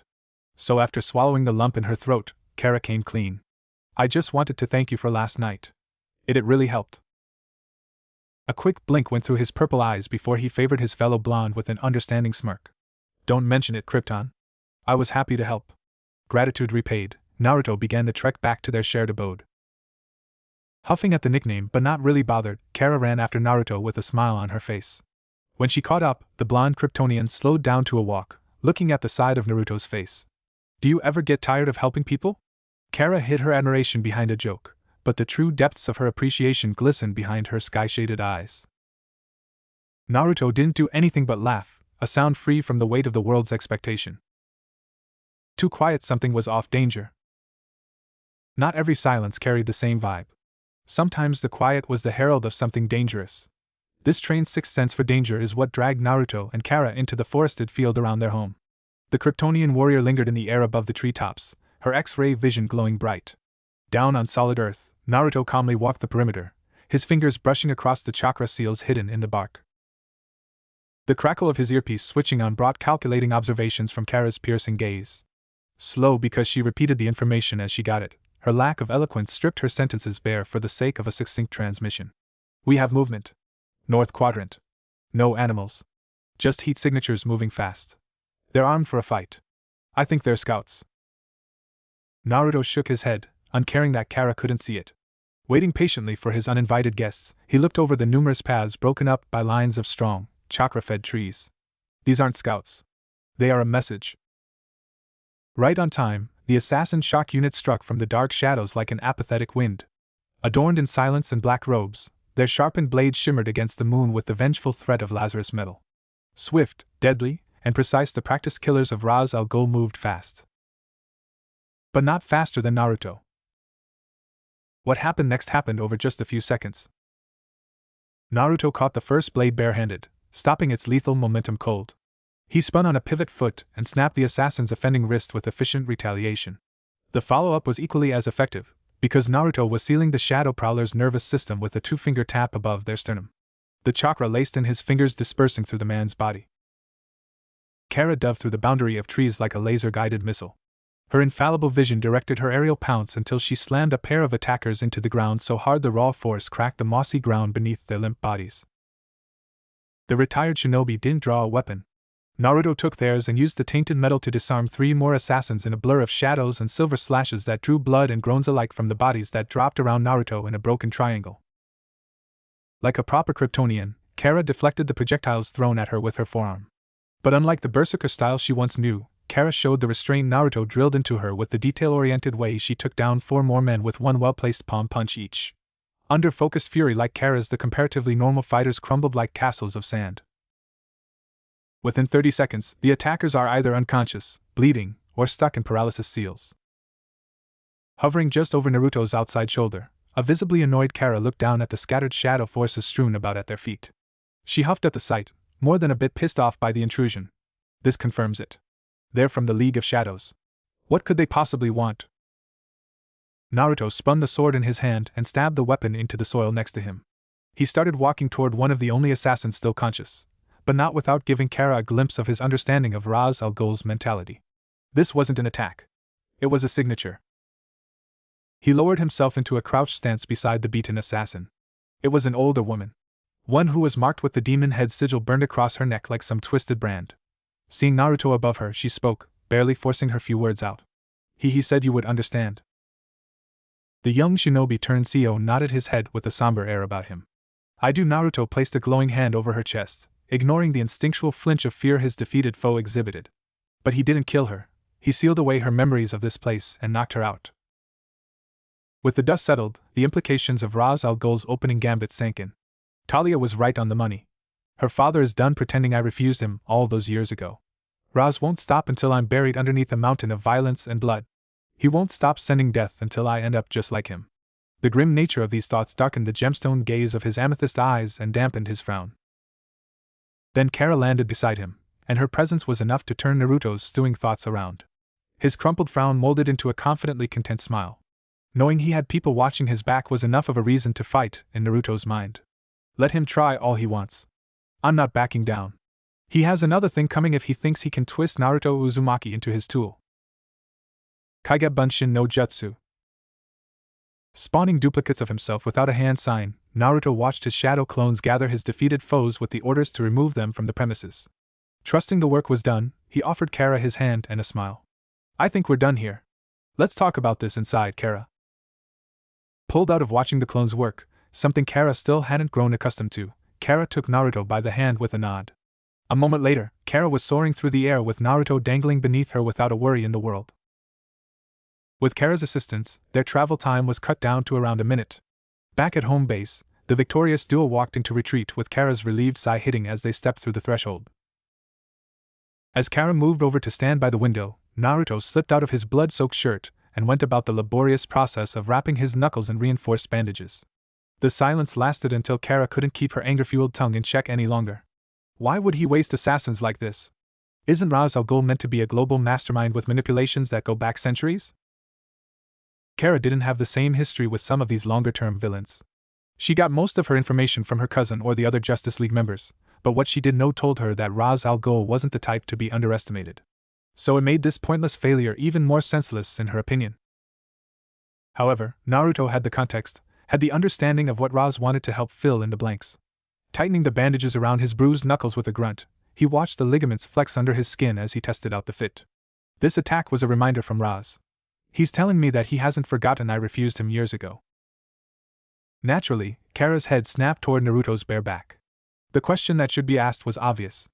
However, Kara was smart enough and knew enough about Naruto to understand why someone like Ra's al Ghul would want Naruto on his side. Then he'll keep coming. Things are going to get worse, Naruto. Perhaps we should take this to the Justice League. Or at least Clark and Diana. No, if anyone else intervenes, Ra's will go further. More people will be put in danger. Collateral and casualties mean nothing to a demon. I'd rather his focus stay on me. Narrowing his stare into a sharpened glare at the wall in front of him, he felt his chakra slip off the leash, jumping from his shoulders in arcs of blue power that were forcefully sucked back into his flesh when Naruto took a calming breath. Before she realized it, Kara wore the beginnings of a smile. The belief Naruto offered was intoxicating. The example he set undeniable. Walking over, she put a comforting hand on his bare shoulder and squeezed gently. If the old man on the mountain wants a fight, then I'm right here with you. Naruto didn't bother asking Kara if this was what she wanted. He wouldn't insult her like that. Instead, he respected her choice to make the decision and welcomed her into his struggle with the same grace he showed when he invited her into his home. I wouldn't have it any other way. Since you know way more about Ra's than I do, I guess that makes you the boss. So tell me, what's our first move? She tried to keep up the professional veneer, but the chance at doing something worthwhile wormed through Kara's defenses and manifested a hint of excitement behind her words. The answer is simple. We wait. His anticlimactic response sapped the excitement from Kara, like watching the air escape from an open balloon in one deafening rush. Her dramatic reaction was just too good, which is why Naruto didn't feel bad about chuckling at her disbelieving gape. Kara stared and stared, expecting Naruto to come forward and say he was joking. When he made no such concession, it was her own voice that called for some clarification. You're serious? We're going to sit around and wait. What are we hoping he'll knock on our door? There were jokes about Naruto and his monk-like tendencies, and here Naruto was showing some of that patience as he took Kara's displeasure in stride. Ra's sent his message, that was step one. The next thing he'll do is send someone to kill me. A single blade in the dark to end my resistance. That's the way of the assassin. Wait a minute. You don't think Ra's will change things up because he knows that you know? Kara questioned with a tipping of her head, arms crossed snugly over her chest. It really didn't make any sense in Kara's humble opinion. This is how Ra's and his assassins have operated long before either of us was born, and seeing how it has worked for him, I doubt he'll change how he operates for me. Of course, maybe I'm wrong, but it seems unlikely. Humans are creatures of habit. While he might have had the wrong of it, past talks with Talia made Naruto confident Ra's would follow his centuries-old playbook, including all the weaknesses in it. With a drawn-out sigh, Kara's shoulders fell from their uptight perch, a visual representation of the tension she exhaled from her body. I'm not really one to wait around, but if you say so. Since we have nothing better to do, think you can tell me why Ras Al Ghul is so invested in making your life hell? Despite the deathly ramifications of his situation, Naruto still found it in him to laugh with the weight of a memory. Although this story was the reason he was in this mess, Naruto couldn't find it in himself to regret it. Alright, it's story time. So it all began with some ninja magic and a pine needle. Ras Al Ghul's Citadel. Buried away in the dark heart of his lair of shadows, Ras watched tonight's events through a scrying pool. The lightning-fast battle between Naruto and his dispatched forces echoed in the faint green trails of mist wafting off the pool's ephemeral surface, brought to life by the ancient magic rippling through the mythical veins of the Lazarus. I see the years haven't changed the spark in his soul. Still he defies my will, he resists his role in the world to come, but no longer. I have allowed his willful rebellion for long enough. Despite the overwhelming failure of his minions, the yellow glow illuminating Ras depicted a strangely pleased countenance on the man's age-wrinkled face.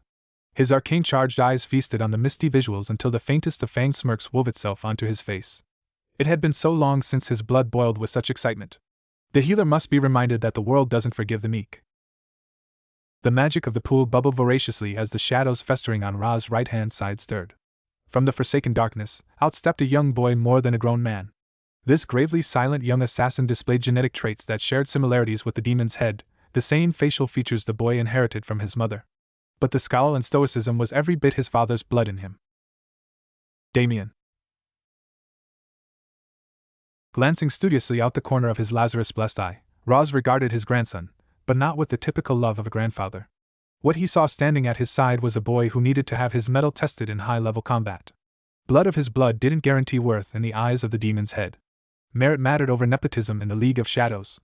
It has been decided. It is time the heir meets the anomaly. I expect nothing short of total victory. The weight of expectation didn't deter the shadow-wrapped child. It was the opposite. Damien's cold, dark eyes burned with the frigid zeal of someone who had no doubts. His spirit was warped by the manipulative hopes of his infamous grandfather. In Damien's mind, success was inevitable. The healer would be his next step towards securing his position as heir to the demon. Getting what he wanted from Damien, the ancient assassin turned around and looked into the shadows. Ras stared at his shadows with the emotionally bankrupt gaze of a man who saw empires crumble like dust scattered in the wind. Bouncing off the citadel's barren walls like gospel, Ra's words reached every last corner of the holding. On the orders of their legendary leader, the darkness in the world seemed to shudder with anticipation. Send out the word to every member of the League. Preparations for war must be made immediately. We will crush his false sanctuary with fire. If he insists on standing against us, let the healer learn that the Lazarus never forgets. Getting to work early was never a challenge for Naruto. He enjoyed doing what he did, and that helped his case. But the driving force behind his early bird tendencies was the life of a shinobi that demanded light sleep schedules until the day you die. Didn't matter that this new world had none of the same daily threats, Naruto still adhered to the strict schedule of a shinobi, as if it was baked into his blood. Barely hitting 11 in the morning, Naruto had been working for several hours at this point. Minimal breaks and maximum focus served the blonde well as he immersed himself in his lab studies. Every other minute felt like a new challenge, but it was the type of challenge Naruto lived for. What was life without something to aim for? That's the way Naruto wanted to tackle his continual existence in this new world. Who cared how impossibly complicated the equations seemed at a glance when the end rewards were so intoxicating? Sure, there were moments Naruto wanted nothing more than to pull his hair out, but when the fruits of his labor gave someone else another chance at life, the stress he suffered suddenly meant nothing. He couldn't describe the anticipation brimming in his nerves. Naruto had a feeling today that this was the day he would have a breakthrough on his latest mesh theory regarding the potential synergy between chakra and organic matter when bonded together for emergency situations. It wasn't a graceful process, but Naruto managed to get it working. Other kinks needed smoothing out, yet for the time being, things were heading in the right direction. Leaning back, mindful that his stool had no back support, Naruto threw his arms over his head and stretched his back out with a loud groan that bounced off the quiet laboratory walls. Crap. I think I left my logbook back in the office. I don't want to walk all the way back there. After somewhere near 30 seconds of mulling it over, Naruto made the irresponsible decision to shrug his shoulders and shoot up from his stool like he was on a coiled spring. Screw it. I'm the boss. If I want to dance around one measly rule, then who is going to stop me? He had better things to do before his next meeting. For example, finding a snack? Because if he had to sit through a negotiation that felt like pulling teeth on an empty stomach, there'd be hell to pay. Despite Kara and Diana teasing him for having a saint's patience, Even he got annoyed easily when he was hungry. And he thought that was totally natural for anyone. Hunger was truly man's greatest enemy. So with a one-track mind, the blonde founder of Uzumaki Genetics made a beeline for the cafeteria, speeding through the empty halls with the utmost urgency. When he slid through the open door, his lab coat was still flapping behind him. He could have had anything he wanted. Cooked anything he wanted. And yet Naruto went to his junk food stockpile drawer and pulled out a massive chocolate bar with nougat. Dragging the wrapper down the bar-shaped candy, Naruto stared at the naked chocolate with an unsettling amount of intensity burning behind his purple eyes. If only I could send you to these meetings in my place. I'd literally rather do anything else if I had it my way. Unfortunately, Naruto wasn't so lucky, and reality came with a crunching bite of his unlikely stand-in. He took in the sugar boost with a throaty hum, basking in the small moment of inner peace before the annoying representatives interjected and made his life unquestionably worse. Dreading the result, Naruto dragged his gaze toward the clock on the wall with a grunt around his chocolate bar. Out of time. The trudge to his office was anything but enthusiastic. Naruto dragged his feet every step of the way, as if they carried 50-pound cinder blocks. But even then, his return to the duties of a businessman was inevitable. So, with a sigh, he dropped his lab coat on his office's small sitting chairs and got comfortable at his desk. And right on time, Naruto opened his video call. His business smile was constrained but perfectly practiced to invite an open line of communication. Good afternoon. Thank you for taking the time out of your busy day to meet with me, Madam Secretary. His cordial greeting was rewarded with a measured smile in return. There was a vast space between their screens, but Naruto still felt the earnest nature behind the smile. I imagine you're far busier than I am these days, Mr. Uzumaki. Nonetheless, I appreciate you taking this meeting. If I can get another clinic up and running, then I'm confident saying the effort is well spent. And that was the root of why Naruto did this. He often complained about the effort, but the ends justified the means when that end was another clinic. Nodding her chin on top of her fingerstep, the woman's eyes shone through the thin panes of glass in her frames. I put forward your suggestions to my superiors, and they're ready to move forward with the foundation of the infrastructure as soon as possible. The blink Naruto fell into perfectly encapsulated the slight touch surprise creeping into his voice. They are? You mean like right now, if that's possible? Your results speak for themselves, Mr. Uzumaki. The way we see it, there is only one way forward. We will be standing on your side of the wave. Hopefully, together we can make more clinics and more change.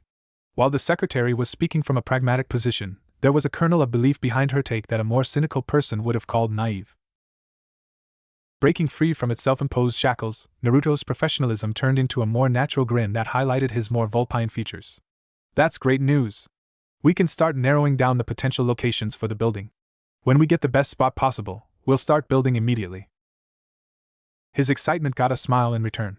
If it's possible, please send the paperwork over ahead of time.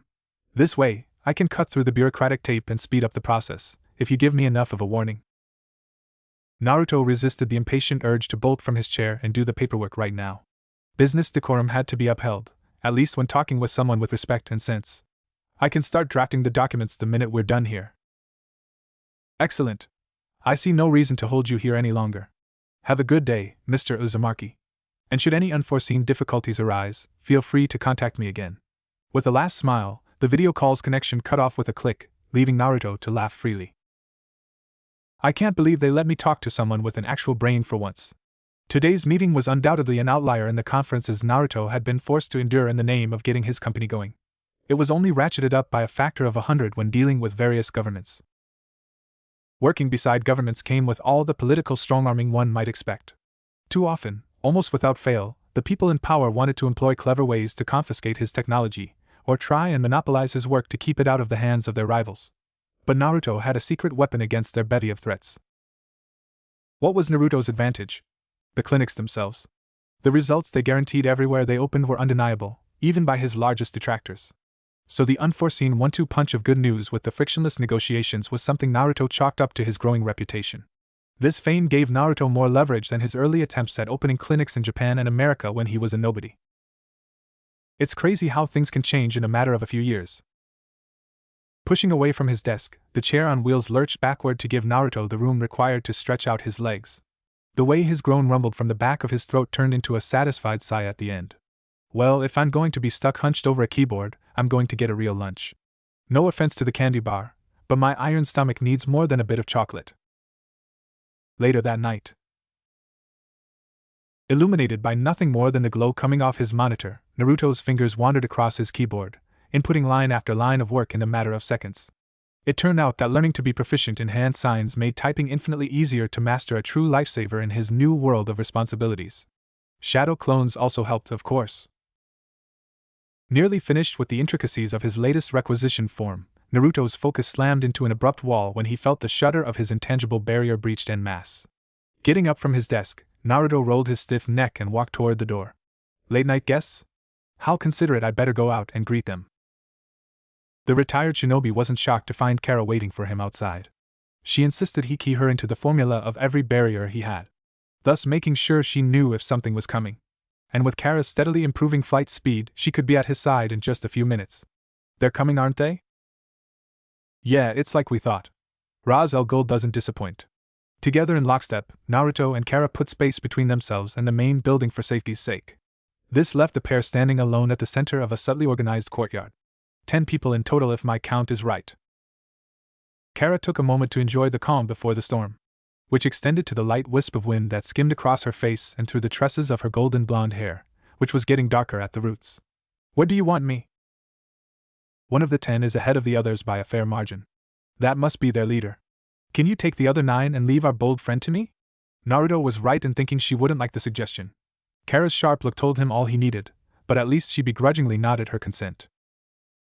Fine, but if you do something stupid, I'll kick your ass, weird ninja tricks be damned. With her very real warning issued, Kara took to the sky, and without her typically bright superhero suit, she quickly vanished into the dark backdrop. Come and get me. Naruto had barely closed his eyes before a sizzling contraband landed at his feet. A second later, the whole courtyard was consumed by an engineered firestorm from an improvised explosion. When the lightly lingering smoke trails cleared, what once was a green gateway to nature was nothing but ruined scorch and smoking blacks. The only thing that survived the surprise firebomb was Naruto. Standing at the focal point of the explosion, Naruto was untouched by the madness, though he did observe the pointless destruction of his beautiful courtyard with a mournful sigh. Naruto counted on something like this happening, which is why he put preemptive measures in place. Rather than have a building of civilians to worry about, Naruto made the executive decision to give everyone, but himself, the day off. It was better this way. At least now, if it came down to it, Naruto could meet the ancient Al Ghul's strike force with the required response. Barefoot in the ash, Naruto's coat was gone, leaving the young man standing in a black undershirt with a pair of bandage-wrapped hands that hung aimlessly at his sides. What a pointless show of destruction! Naruto looked away from the blackened soil, turning his purple eyes up to the courtyard walls where a singular assassin stood backlit by the moon's lunar luminosity. If you wanted my attention, all you needed to do was stand in front of me. As ordered by his legendary progeny, Damian Wayne stood opposite Naruto. Silently stepping off the edge of the low-standing wall, the youth landed in the ruined courtyard. There was no announcement of intent, nor a shred of hesitation in the boy dressed in the League's sleek black armor. Everything about him screamed perfect assassin. Uzumaki, the mantle of silence surrounding them, served the occasion. It helped highlight the acute sound of Damian's whisper, which, as barely a teenager, was soft down to the last rasp. Not really intimidating, not that Naruto was intimidated easily in the first place. A sweeping look from Naruto's discerning purple pools came with an evaluation that Naruto shared without worry. You wear your mother's colors, but you lack your father's trademark scowl. An instant spark of something more meaningful than anger warmed the previously frigid depths of Damian's dark gaze. His face remained the picture of control, but there wasn't any hiding the erratic twitch in his fingertips. My father doesn't have what it takes to change this world, and neither do you. Unlike the two of you, I will not disappoint my grandfather. Naruto engaged the vehement assassin boy's stare without faltering. Neither party so much as blinked, as if doing so somehow conceded defeat. One man's view of the world is not absolute law. Do you even have a vision of the future? Or do you merely follow your grandfather's orders like a dog on a leash, Damian? Stepping forward, every bit a silent reaper, the tarnished earth compacted under the soles of his shoes as he drew the sword on his back with a muted slide. It was pure Lazarus steel, curved and flawless, and at the moment, it was pointed directly at Naruto. In your short time, you have corrupted Kara Zora with your empty faith. You have warped Diana's judgment. Worse of all, you hand out unchecked power to unworthy nations. My grandfather says you are a tumor in the world's spine. Naruto wasn't so bothered by the crude comparison. He'd been called far worse many times before. Then why send a boy instead of a scalpel? A mocking sketch of his eyebrow drifting up came with Naruto's sarcastic retort. The lack of seriousness Naruto gave him tightened Damien's face. Similar to how Talia's son squeezed his fingers around the wrapped hilt of his steel sword. I asked to come, I will prove myself worthy of Ras Al Ghul's legacy by ending you. Your head will secure my position. There was this long pause where a dying wind rustled Naruto's spiky hair. Beneath his warm flesh, his endless chakra pools thrummed in a rhythmic beat. However, the whiskered healer didn't reach for a weapon like his chakra cried out for. Rather, he went the opposite direction, defense over attacking. What Naruto did do was catch Damien's wrist in the middle of a swing, halting the assassin's sword an inch from nicking his throat. A lethargic glance from the polished metal to Damien's vaguely familiar face coincided with Naruto's humming evaluation of the boy's skill. You are faster than your father. I will give you that much, but you're just as blind. The scion of the assassin lineage did his best to yank his wrist from Naruto's uncompromising grip, but found the task nearly impossible. As the annoyance built, Damien grunted, a sound wrapped around a heated glare. Damien's tongue took over in the meantime. I see enough. I see the wasted potential hiding behind clinics and crippled idealism. Damien was obsessed with the end result to the point he failed to realize every wasted word was proof to Naruto that he, Damien, wasn't ready for his own ambitions. Small things like banter were almost negligible, but the information was there for those willing to look. This was the difference between shinobi and assassin. The difference between a polished blade and a trained mind. Then try and prove it. Breaking loose with a grunt, he moved forward with furious intent. Damien's highly trained body moved lightly on his feet through a choreography of death, a dance he practiced thousands of times. His silent blade unleashed dozens of sword arcs aimed at Naruto's throat, all precision and killing intent. Naruto sidestepped the first flurry of blade strokes. When Damien's hand lashed out, Naruto's bandaged fingers flicked back and redirected the attack, keeping the assassin's blade perpetually out of reach. There weren't any powerful blasts of chakra because Naruto was effortlessly moving around Damien's every effort, like he was reading Damien's thoughts before they finished forming. Their momentary exchange ended decisively when Naruto swooped around Damien's extended foot and took an uncontested position behind the boy. With one foot to the back, Naruto sent his attacker into the cooling field of ash. Pulling himself up almost immediately, Damien trailed a thumb across his face, smudging the ash painting his skin. With a growl, he launched himself at Naruto twice as hard. Fury starting to eat through his training.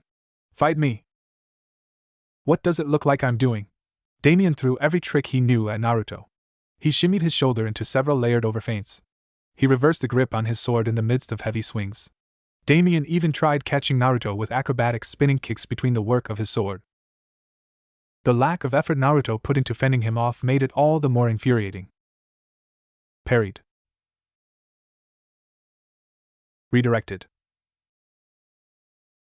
Disarmed.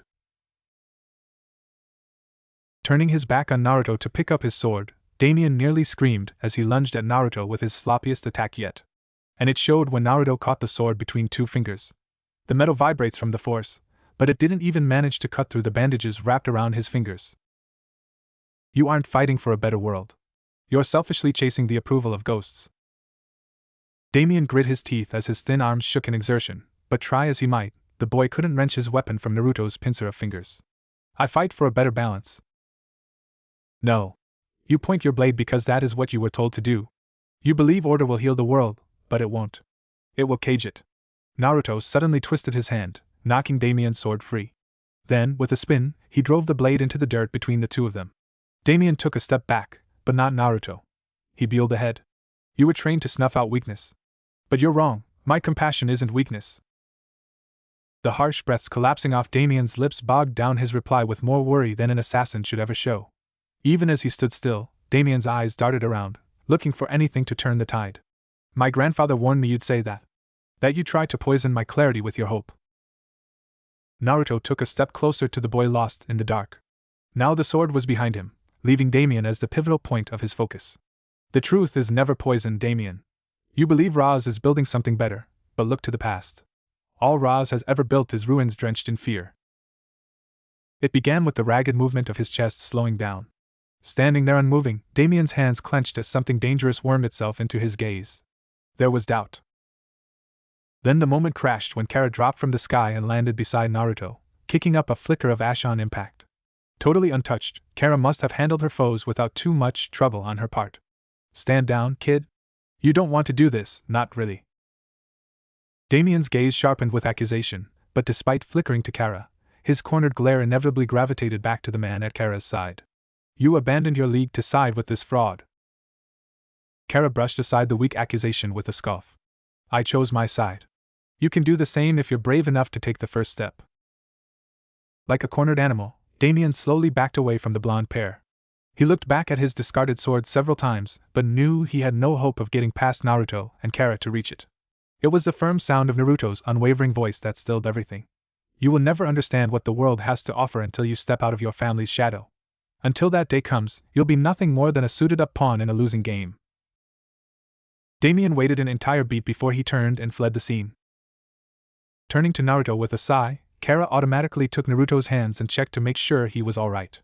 The tender gesture brought up one of Naruto's eyebrows as the Kryptonian saw the lack of anything but dirt on the bandages, which was a huge relief.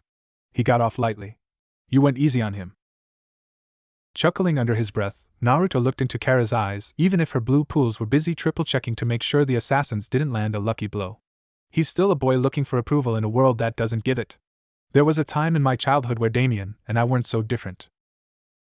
Finally releasing his hands, Kara met Naruto's eyes without a care that they were standing in what some might consider an intimate distance.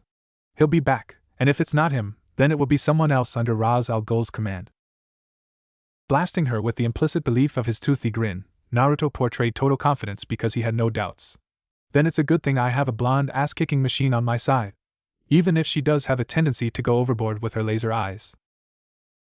You're an idiot. Kara turned her head to the side, hoping to hide the blush breaking out on her cheeks. But based on Naruto's reinvigorated laughter, she didn't turn away in time. And stopped laughing at me.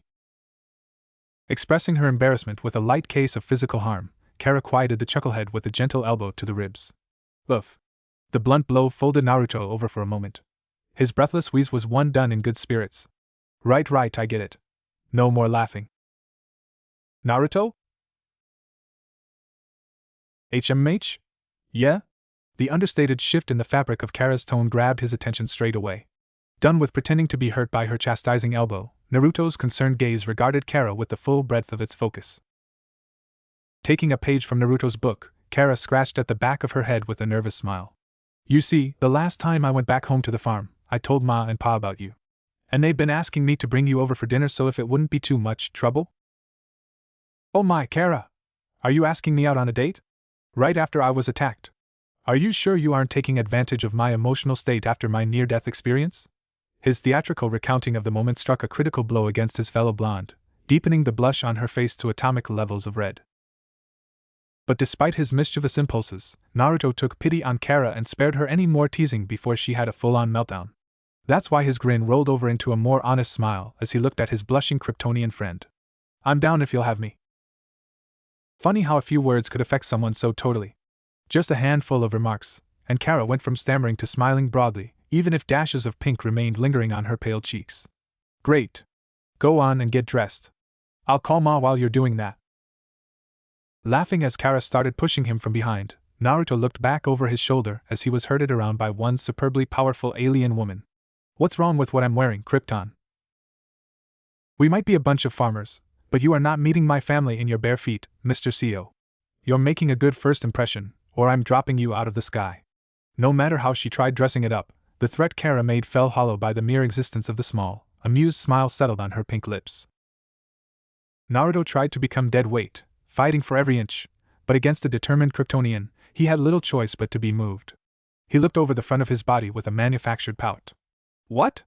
Haven't you heard of casual clothing? Toes out is too casual.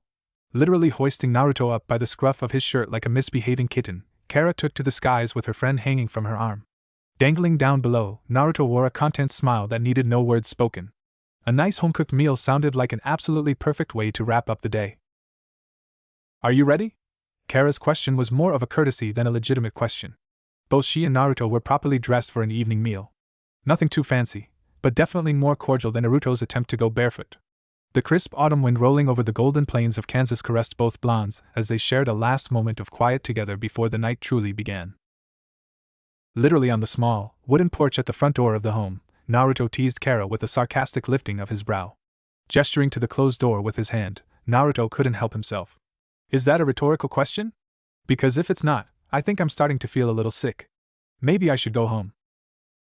Shut up, idiot. Kara rolled her eyes fondly, ignoring Naruto's theatrics for what they were. Rather than stand there and indulge in his antics, she took him by the wrist and pulled him into the house. Knock on the door? Not a chance, this was her home. Ma! I'm here and I brought Naruto with me. The pair of Naruto and Kara didn't have to wait long before the married couple of the home came out of the kitchen. It was the wife who came forward and swept Kara into a motherly embrace. Kara dear, it's so good to see you again. Since Kara's adoptive father had his eyes locked on him, Naruto opted to take the initiative. The blonde Uzumaki stepped forward with a polite smile, and his hand extended in a gesture of cordial respect. It's nice to meet you, Mr. Kent. I'm Naruto Uzumaki.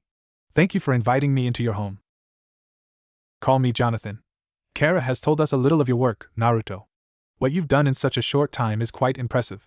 It didn't show up on Jonathan's face, but the old farmer was surprised to feel the roughness of Naruto's hand.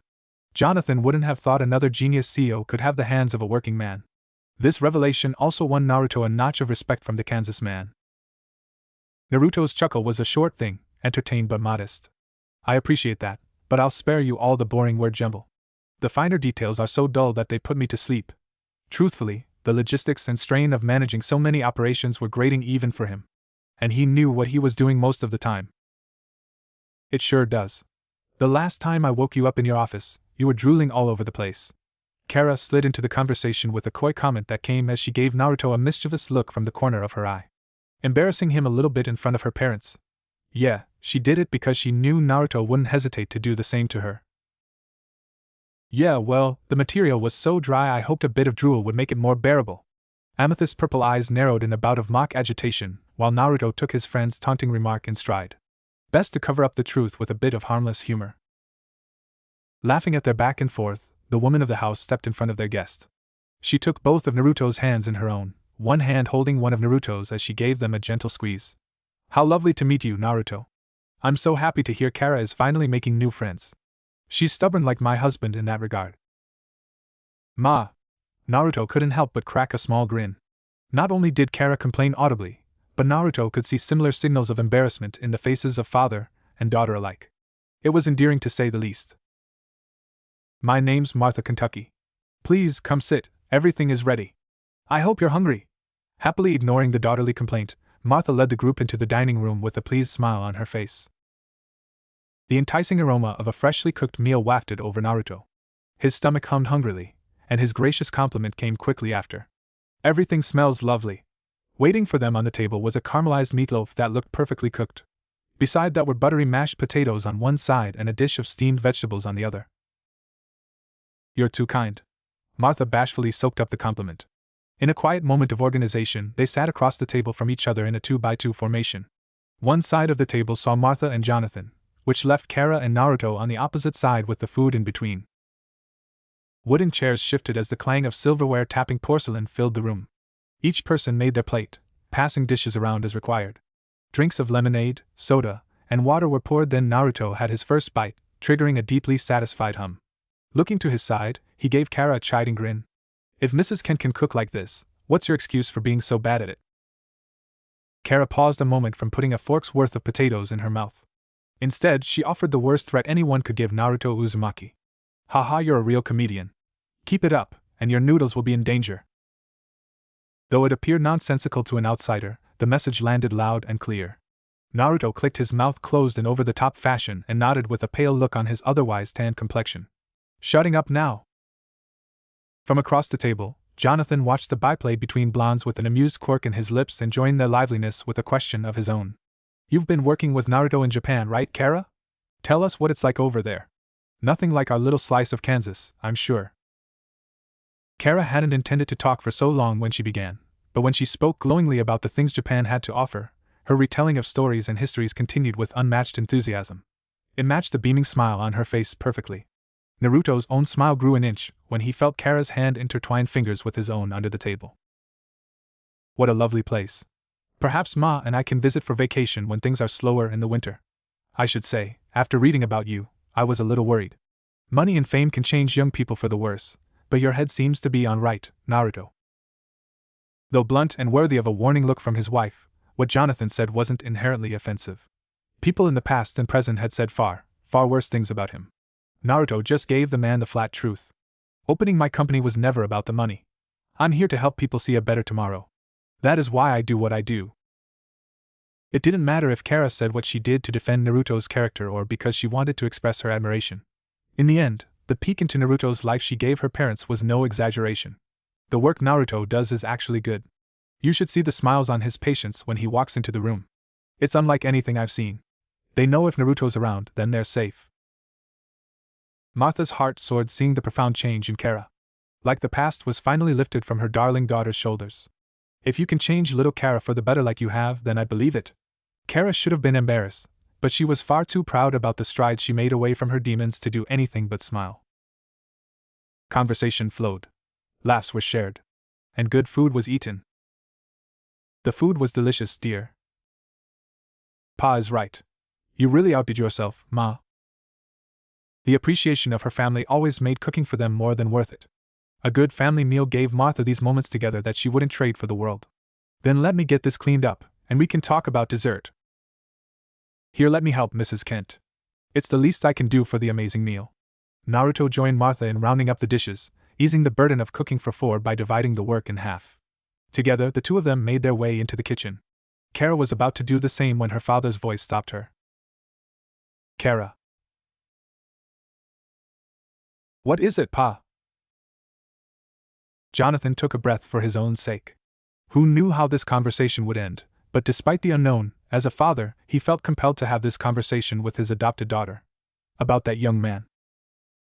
In a move she picked up from Naruto, Kara's head ended up in a sideways tilt until the confusion abated in a moment of clarity. Not harsh but definitely firm, Kara's bright blue eyes held their ground. Dad, I think I know what you want to say, but Naruto is a good man. You and Mom have nothing to worry about. The resounding belief exhibited by his daughter wasn't lost on the adoptive father of two Kryptonians. However impressed he was by the change, this wasn't the time to show it. Then he knows about your past? Before her time with Naruto, a mention of her home planet would have been met with tears or anger, but these days Kara was a new person.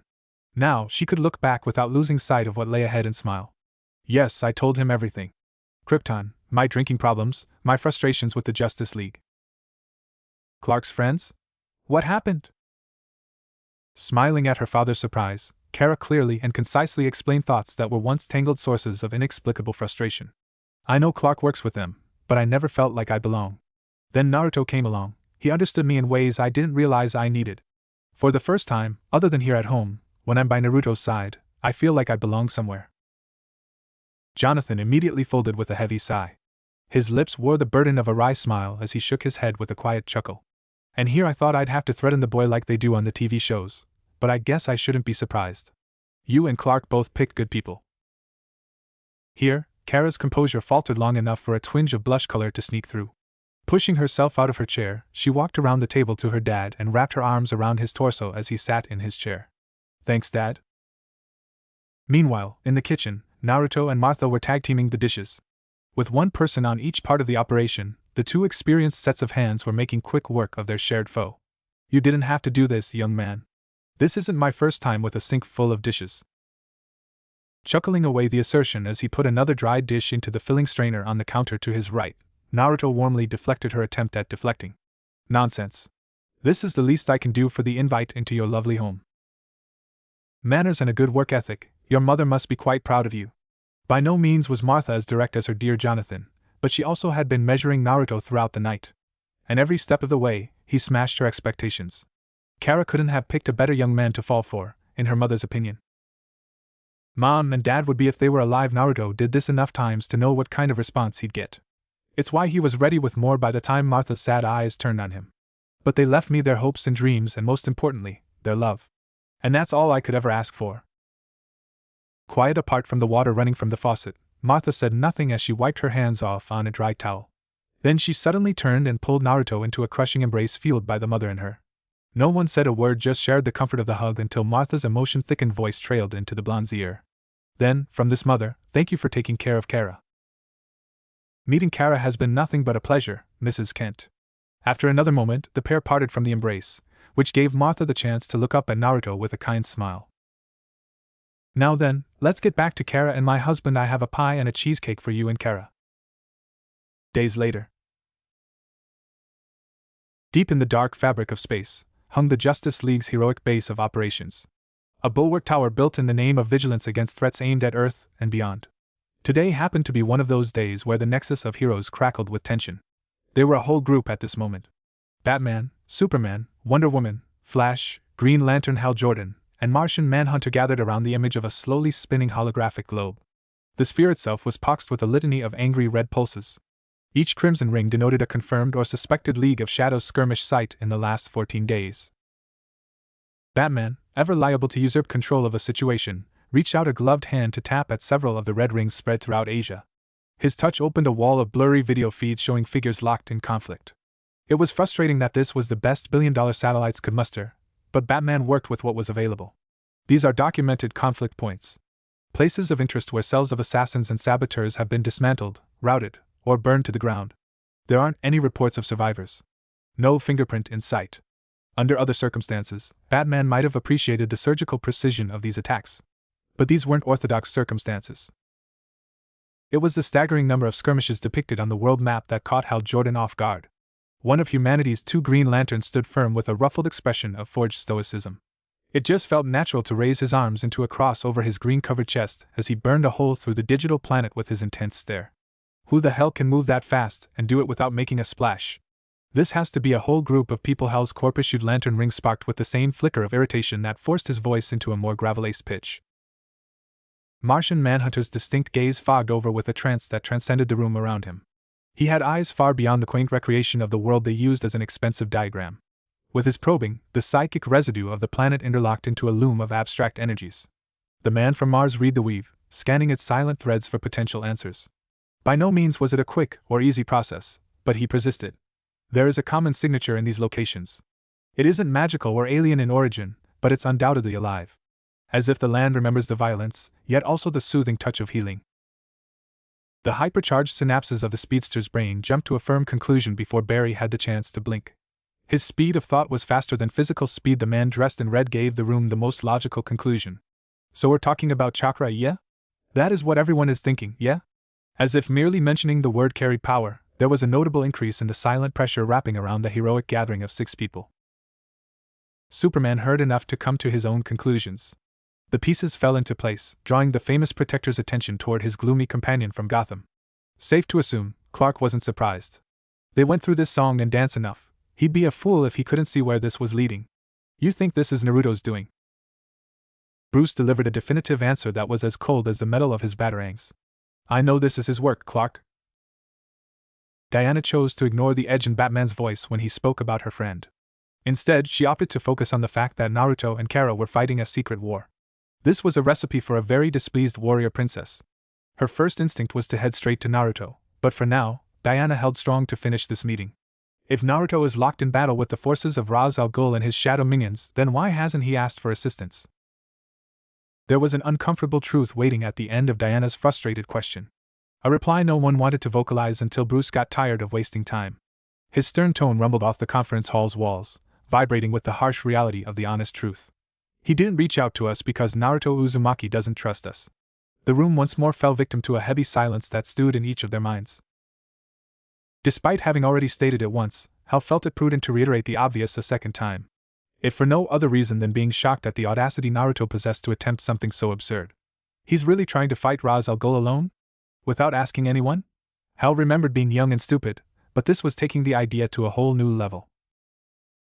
Personal opinions were left behind. Superman offered a point of view that left little room for deeper interpretation. Or maybe Naruto just doesn't care about asking, if asking stops him from doing the right thing. This notion wasn't foreign to the Kryptonian. In truth, the issue of permission acting as a hurdle was something Superman wrestled with on a near-daily basis. It came with the responsibility of having power that inspired sweeping changes. There is a difference between one fight and what's happening with Naruto and Ghul. This is a war. It's their war. Are we certain this isn't an act of self-defense? I mean, these people came after Kara before. Perhaps it was his scientific mind working at its best, but Barry wanted to ensure his friends weren't jumping to hasty conclusions based on a misleading gut impulse. Manhunter's detached voice floated through the League, dousing their spark with a muted observation. War is the catalyst of death and pain. Ra's al Ghul is a deplorable man, but can we allow such gratuitous bloodshed to continue? Is that not against the oath we swore in this very tower? The man from Mars didn't want the people involved to detract from the events unfolding on a global scale, concealed or otherwise. It wasn't a shallow obligation that drew Diana's tongue. Her defense of Naruto came from a deep respect for the young man she'd come to know past the headlines and titles. You don't know who or who hasn't died. All we can do is assume, and that won't serve anyone here or down there, she proclaimed with a hand swept toward the slowly spinning hologlobe that danced at the center of their group. Kara isn't their only target. There have already been multiple attempts on Naruto's medical centers. Attacks on allied border towns receiving chakra aid from Uzumaki genetics. Raz is treating Naruto like a rogue empire, and maybe he is right. Whether he realized it or not, Batman did indeed mutter that last bit as he watched another cluster of diminished video feeds, rife with splash headlines and rumor reports. Diana had other sentiments in mind. A train of thought that went against history itself. If he is an empire, it's one created from compassion, made on mercy over cruel conquest. You learn something new every day. Shinobi battles were different from scaled war, and Naruto didn't learn the art of war in a day. Fighting in a war and leading one were two entirely different things. The burden of commanding troops, even if they were his clones, was a process that often led to mistakes. Thankfully, to this point, none of his gaffes cost Naruto more than money and replaceable infrastructure. What few innocents caught in the crossfire were healed and sent to a safer location. That alone made his errors easier to swallow. Acting directly opposed to Raz al Ghul showed Naruto that he was by no means a natural general. However, he learned from every mistake, and that emboldened Naruto to persevere through the setbacks. Still, there were moments when Naruto stared at his war table and was lost in the endless maps, intelligence reports, and photos of high-value targets. It was becoming more common to see him leaning into his chair with his eyes screwed shut and his fingers trying to dull the pain in his brain by rubbing his temples. Too bad, everything that made his shadow clones so helpful meant bearing a mental backlash for every replica he created. I can't believe I'm saying this, but I'd rather go back to the days when my biggest worry was the next arrogant blowhard businessman. Kara's presence returned to the war room when she put her hands on Naruto's shoulders, squeezing the tension from his overworked body. The way her touch made him sag with a groan got the briefest of smiles from Kara. So went her contribution in an attempt to lessen the weight on his shoulders. She wasn't much for logistics and formations, but there were other ways to lend a hand. Are you alright, Naruto? You have been stewing in this dim, depressing room for the last 5 hours. I'm starting to get worried. Falling into the back of his chair, Naruto couldn't be further away from the table without leaving his seat. Reveling in the Kryptonian might that ate away at the knots buried behind his shoulders, Naruto opened his eyes to see Kara looking down on him with a concerned frown. He treated her with a smile from the heart. Sorry if I worried you. Going over all the feedback from my clones is a pain. I have to be careful, or I'll mix the information together and do something stupid. Damn if it isn't time-consuming, but I want to do it right. I believe you, but please keep in mind, even your endless energy needs a break once in a while. If you let the old man in the mountain run you ragged, then he's won the battle. We need you sharp, don't let your pride get in the way. As the one by Naruto's side, Kara took any advice she offered very seriously, because every word was an audition to show her fellow blonde that she could help him in the same way Naruto helped her when she fell from the stars. Naruto contemplated her hand-spun wisdom with another grunt, dipping his head down to get a good view of the war table when his gem-like purple eyes fluttered open though dimmed by the adept work of Kara's massaging hands. Kara's handiwork didn't stop Naruto from being nudged toward playful smugness. You know, the way you said that sounded awfully familiar. Good advice to start, but you managed to sneak an insult in there before you finished with more wisdom. Sounded a lot like me, didn't it? Kara's hands worked to a stop but remained set atop Naruto's shoulders as she snorted at the comparison. Who knew you giving advice like a living fortune cookie would get to me? Maybe some of your monk-like madness finally infected me? What's next? Are you going to pick up alcohol in my name? Wry remarks aside, when Kara looked down at the top of Naruto's uncontrollable spiky hair, it was with a fond breath. And for a precious moment, the pressure of the world outside these four walls was forgotten. The mumble that followed was almost made out of hand. Once you've had a taste of Mount Myoboka pyro water, it's tough to want any other alcohol. With a rich history of ignoring Naruto's moments of eccentric behavior, Kara easily pinned her attention on the large map stretched across the table from corner to corner. It's hard to believe the Justice League hasn't tried intervening yet. This is exactly something they'd stick their noses in. And honestly, Kara wasn't sure if she was relieved or not by their lack of interference. Sure, she didn't trust 90% of them, but she also had to admit that they might need the extra hands. Naruto scoffed, leaning forward to brace his elbows on the table and steeple his fingers over his mouth. Oh, they're watching all right. Someone like Batman won't let this go on without having eyes on it. I'm sure they already had the Martian look into it, too. In fact, he'd bet billions on it. Bruce Wayne's deep-seated paranoia made him easy to predict. The only reason they're hesitating is because they don't know who to trust. Naruto said what he said and left it at that, but his companion wasn't nearly as accepting of the truth. Where Naruto let it rest, Kara bristled at the temerity coming from the heroic company. Bias be damned, every day continued to prove to Kara that she made the right choice to stand at Naruto's side. Why? Because Raz is the devil they know, and you're the inconvenient truth?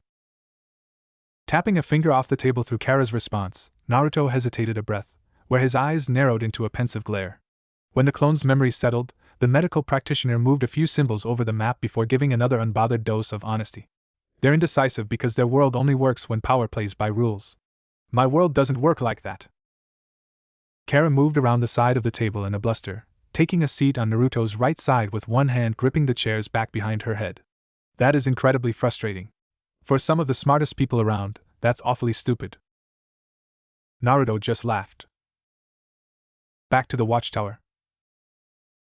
With most of the meaningful discussion spent, there were several smaller pockets of chatter that, for the most part, revolved around Naruto Uzumaki.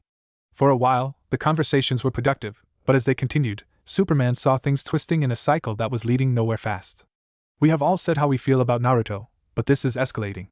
Raz can take this much further globally if he pleases. Millions could die. We may have to step in.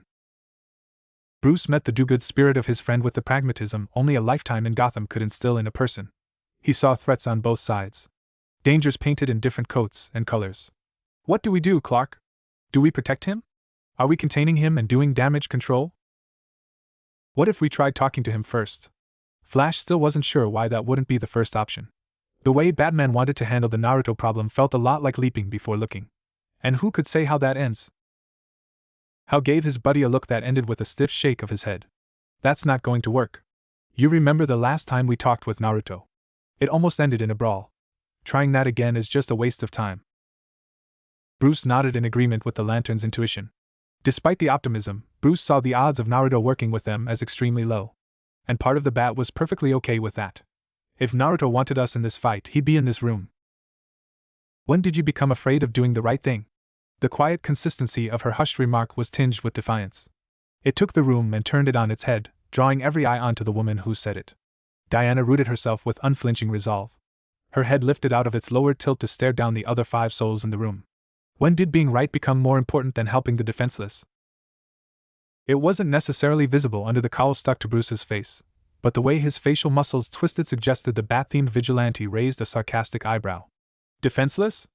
Naruto Uzumaki is far from defenseless. All the time you spent with him has compromised your ability to make unbiased decisions, Diana. The hang-up on semantics brought about an entrenched frown. Diana's vibrant blue eyes matched the mood with a testy glare. Nothing irreparable had been said, but the princess levied a warning all the same. This was meant to be a productive conversation. I'll let your accusations slide, but if you continue down this path, be prepared to defend yourself with more than words.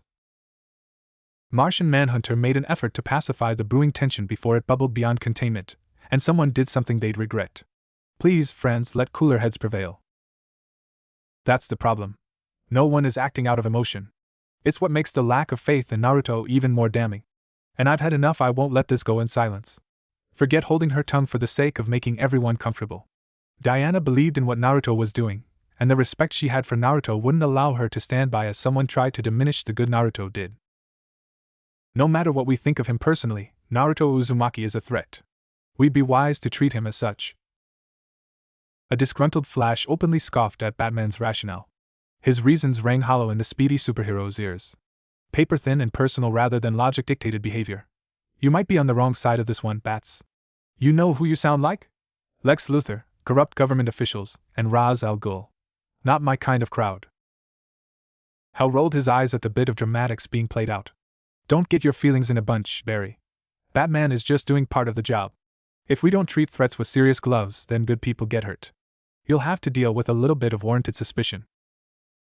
Diana? Where are you going? Superman's sudden question drew attention to the Amazon, who was a step away from leaving the room entirely. Bickering gave way to silence as the amassed heroes watched and waited for Wonder Woman's answer. At the very least, the quiet was better than what came before it. Pointless squabbles and personal prejudices were running rampant. Pretend there isn't a war on our doorstep if you must, but I'll have no part in it. I'm going to the side of the one who is holding back Ras Al Ghul and his assassins. She took a moment to scan each of the faces around her before she whirled around. And with her foot down, Diana left the room to back up her words with definitive actions. Flash withered upon himself, slouching back until he was basically poured into a lounging couch. Still groaning at how poorly everything went, Barry pinched the bridge of his nose. What do we do now? We prepare. Clark issued the mandate as he planted his palms down on the table in front of him, which had a glow of white-blue light that cast the Kryptonian skin in the same hue. The man from Mars stared through the reinforced panoramic window built into the back of the room, gazing through the void of space to admire his adopted home. Earth had given him so much that he felt obligated to provide the blue marble his best. Prepare for what? We prepare for a fall. The former shinobi sat on the precipice of a mountain slope, unbothered by the vast drop-off his legs were dangling over. Rather than worry, Naruto spent his time taking in the breath-stealing expanse of natural beauty. Out there, the rest of the mountain range was cloaked in an early morning mist that obscured all but the most generic of shapes. Some of that same mist billowed out of Naruto's nostrils like smoke whenever he exhaled. The blonde's fanged smile reflected the easiness of the storybook setting surrounding him. It's good to have a moment to myself, remind me there are still beautiful places out here among all the technology and steel. Though this place has a bit more stone than I'm used to seeing. Now that I mentioned it, I wonder what a Wagakure really looked like. The distinctive shriek of a predatory bird hunting the stone valley bounced off the cragged corridors until the far-off echo reached Naruto's sharp ears. He sat there for an additional take before breaking into a sudden and loud burst of laughter. When he finally pushed through his manic outburst, Naruto took a breath and shook his head with a crooked smile. I really have to stop talking to myself like Kurama is around to make a backhanded comment. I can't go around with people thinking I'm off my rocker. Most of my business peers already believe I'm some snake oil salesman. Dropping down through the misty veil at Naruto's back was another version of the man himself. This clone was adorned in a suit of concise armor that was massively influenced by the ANBU branch of Konoha's armed forces. Though his take on the design used fewer grays and blues. Instead, Naruto turned the palette into blacks and muted browns. The one thing he did keep was the animal masks. Of which, this clone was wearing the face of a heron. Boss, I have the report you wanted. Hidden by the way of having his back turned, Naruto's amused smirk went undetected by Heron. When he said he had to stop talking to himself, this wasn't what he had in mind. Naruto wanted the information without losing a body, so the old method for debriefing was the way forward. Go ahead, lay it on me. What are we working with? The clones have successfully repelled the League's assaults on the secondary routes through the mountains. Losses were high but within the projected estimates. Companies 2 and 4 have merged into a single group.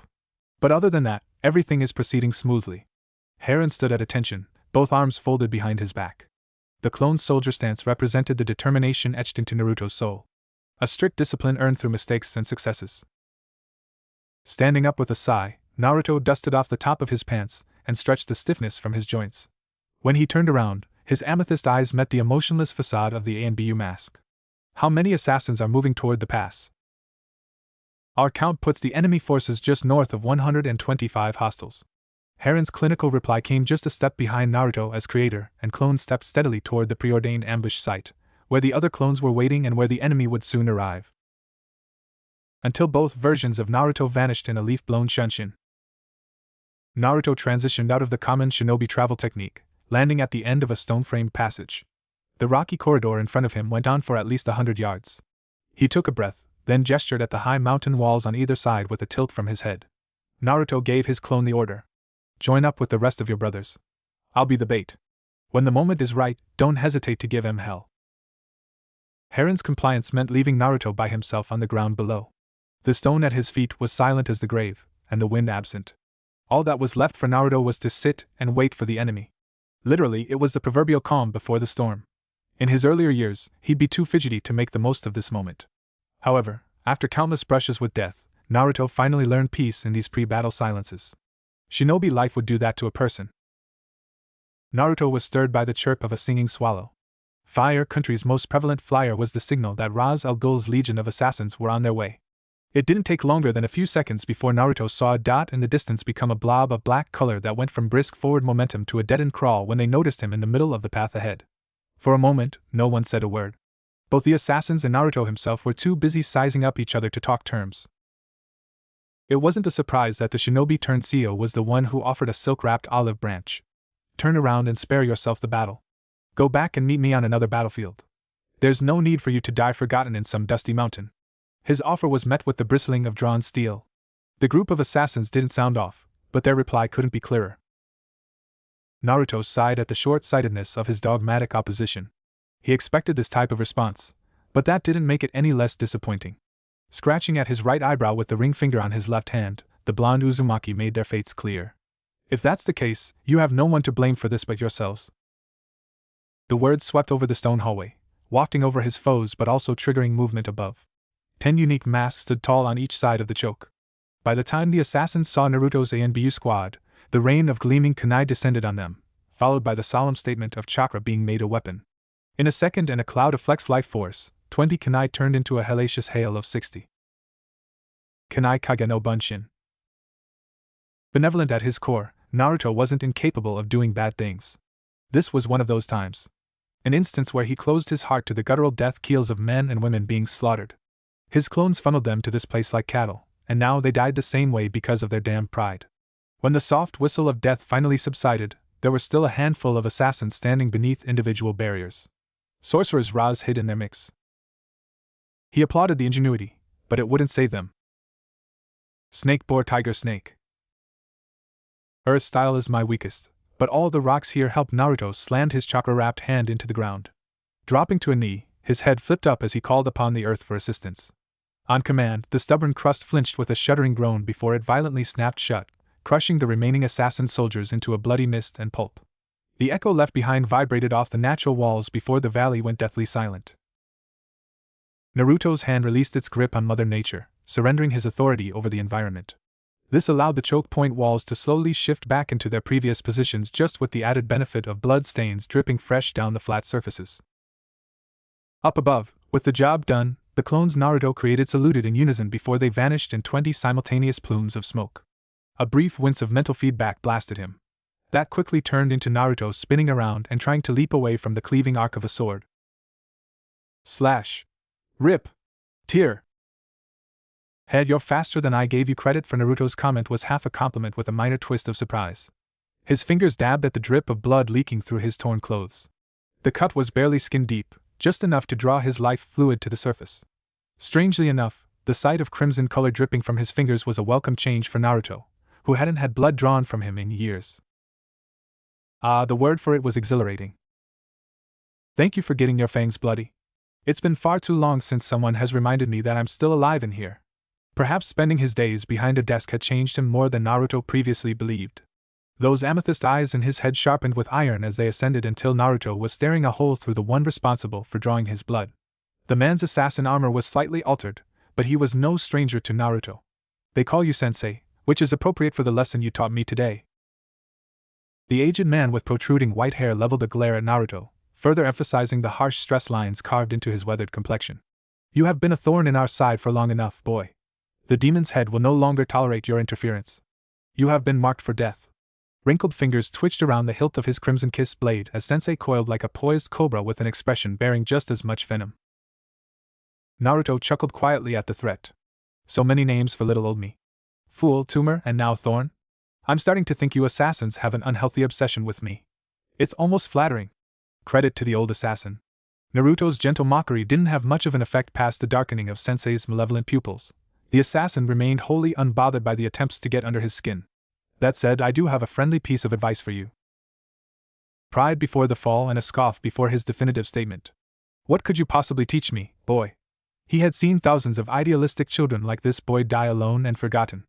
In that way, Naruto was no different than those foolish enough to stand against the League of Shadows in the past. Look up. Time granted Sensei enough of a moment to ruffle in confusion before his honed battle instinct screamed at him. His gut saved him from the golden lash falling out of the heavens above.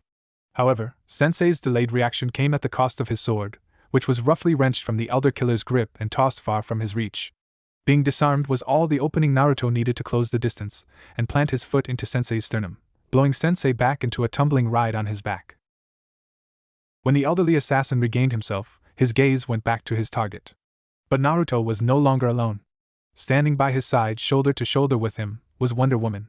Her presence was enough to tilt the whole scenario, and not in his favor. Rather than waste time in words, Sensei slammed a smoke bomb into the ground and fled the scene. After the smoke had settled, the space opposite Naruto and Diana was devoid of life. Instead of lingering on their escaped foe, Naruto turned to the Amazonian warrior with a warm smile. He had better things to do than worry about some old blade in the dark. Impeccable timing. If I didn't know better, I'd think you were stalking me, princess. If you were being watched, wouldn't you rather it be me than someone like Bruce? I like to think I'm the preferred choice out of the two. In the past, such teasing would have gone over her head or flustered her. But in spending more time around Kara and Naruto, Diana learned plenty about the social nuances of today's wordsmiths. Thanks to their influence, she could take the teasing and return it in equal measure. Oh, we don't need your lasso. I'm fine admitting that you're far easier on the eyes, Dianaheim. Less flirtatious than frank honesty, Naruto's vulpine grin softened into a more natural rest. Other than the bloodied rip in the fabric of his shirt, his eased stance wouldn't suggest he'd just been in a fight. And even then, his one wound had long since healed. So what brings you here? I hope you didn't make a trip all the way out here to save me. That'd be a terrible waste of your valuable time. Diana's rich laugh was accompanied by a corrective toss that threw her flowing, black hair over her shoulder. The metal portions of her battle gear caught the setting sunlight at the right angle, enhancing her striking appearance even more than was ordinary. Save you? No, but I am here to join your efforts against Ra's al Ghul's shadow army. What about the rest of the league? Naruto couldn't care less if they wanted to hound him, but he didn't want to make any trouble for Diana with his flippant disregard for the Justice League's way of doing their business. If they have a problem with that, then it's just that their problem. Diana didn't flinch away from making her statement. The words she voiced were something she believed with the entirety of her being and soul. That kind of certainty made it tough to argue the woman off her choice. And he respected that greatly, even when it caused him a sliver of grief. Because Naruto wasn't so blind as to see that this was also how he operated daily. Hence, the amused exasperation pouring out of the blonde's muttered groan. Maybe people are on to something about me corrupting you and Kara. I swear that neither of you were this me when I first met you. At least the quick burst of laughter from Diana was worth the effort, and definitely worthy of his hidden smile. The wondrous Amazon shared the expression of goodwill and displayed it proudly. If this is what you want, welcome aboard. It'll be nice to have someone else who can command my clones in the field. Kara's doing her best, but it's a work in progress. And with that, the pair vanished in a crackle of gold. The abrasive shriek of blaring sirens blitzed the crime scene from every direction imaginable. Blood-red lights flashed in a numbing cycle, occasionally blinding the mobs of worried bystanders who were held back by yellow tape and the lingering threat of danger. But what else could they do but stand there helplessly and watch emergency response workers pour into a building doused in fire and smoke? The answer was a resounding nothing. Now that the momentary panic subsided, morbid curiosity set in. Normal citizens stopped, stared, and speculated what all of this meant for the future. Smoke curled from the smoldering ruins of a blown-out building like destructive tongues that wouldn't be satisfied. What was meant to be a banner day, a joint meeting dubbed the United Nations Bioaid Summit, was utterly ruined. Brilliant minds and humanitarians from across the globe converged to do good, and for their trouble, they were met with the callous contempt of a cowardly terrorist attack. A devastating bomb shredded goodwill and left behind an uncontrollable wave of heart-chilling fear that would stay with many for decades to come. No one saw it coming. No one expected it. But they were treated to a baptism of hateful napalm. The immediate reports painted a grim picture perfect for the horrid events of the day. 3 bombs were planted for maximum effect, resulting in hundreds injured and dozens dead from a small population of just over 1,000 at this United Nations-sponsored summit. Even a few hours after the first bomb went off, the hard-working men and women were still trying to traverse the rubble and put out the fires. But just because it felt like the world stopped, it didn't mean that was true. Where people on the ground worked hard to heal the hurt, small tidbits of pieced-together information started to surface. Like most things, it began with a single ripple. Then it became 2, which rapidly deteriorated into a complete fire sale of details. Despite the veritable flood of information, there were frequently shared nuggets of fact that gained traction across the shifting landscape of the internet. Detailed readings triggered a range of alarms for a particular energy. It was undoubtedly chakra. And anyone who kept up with the news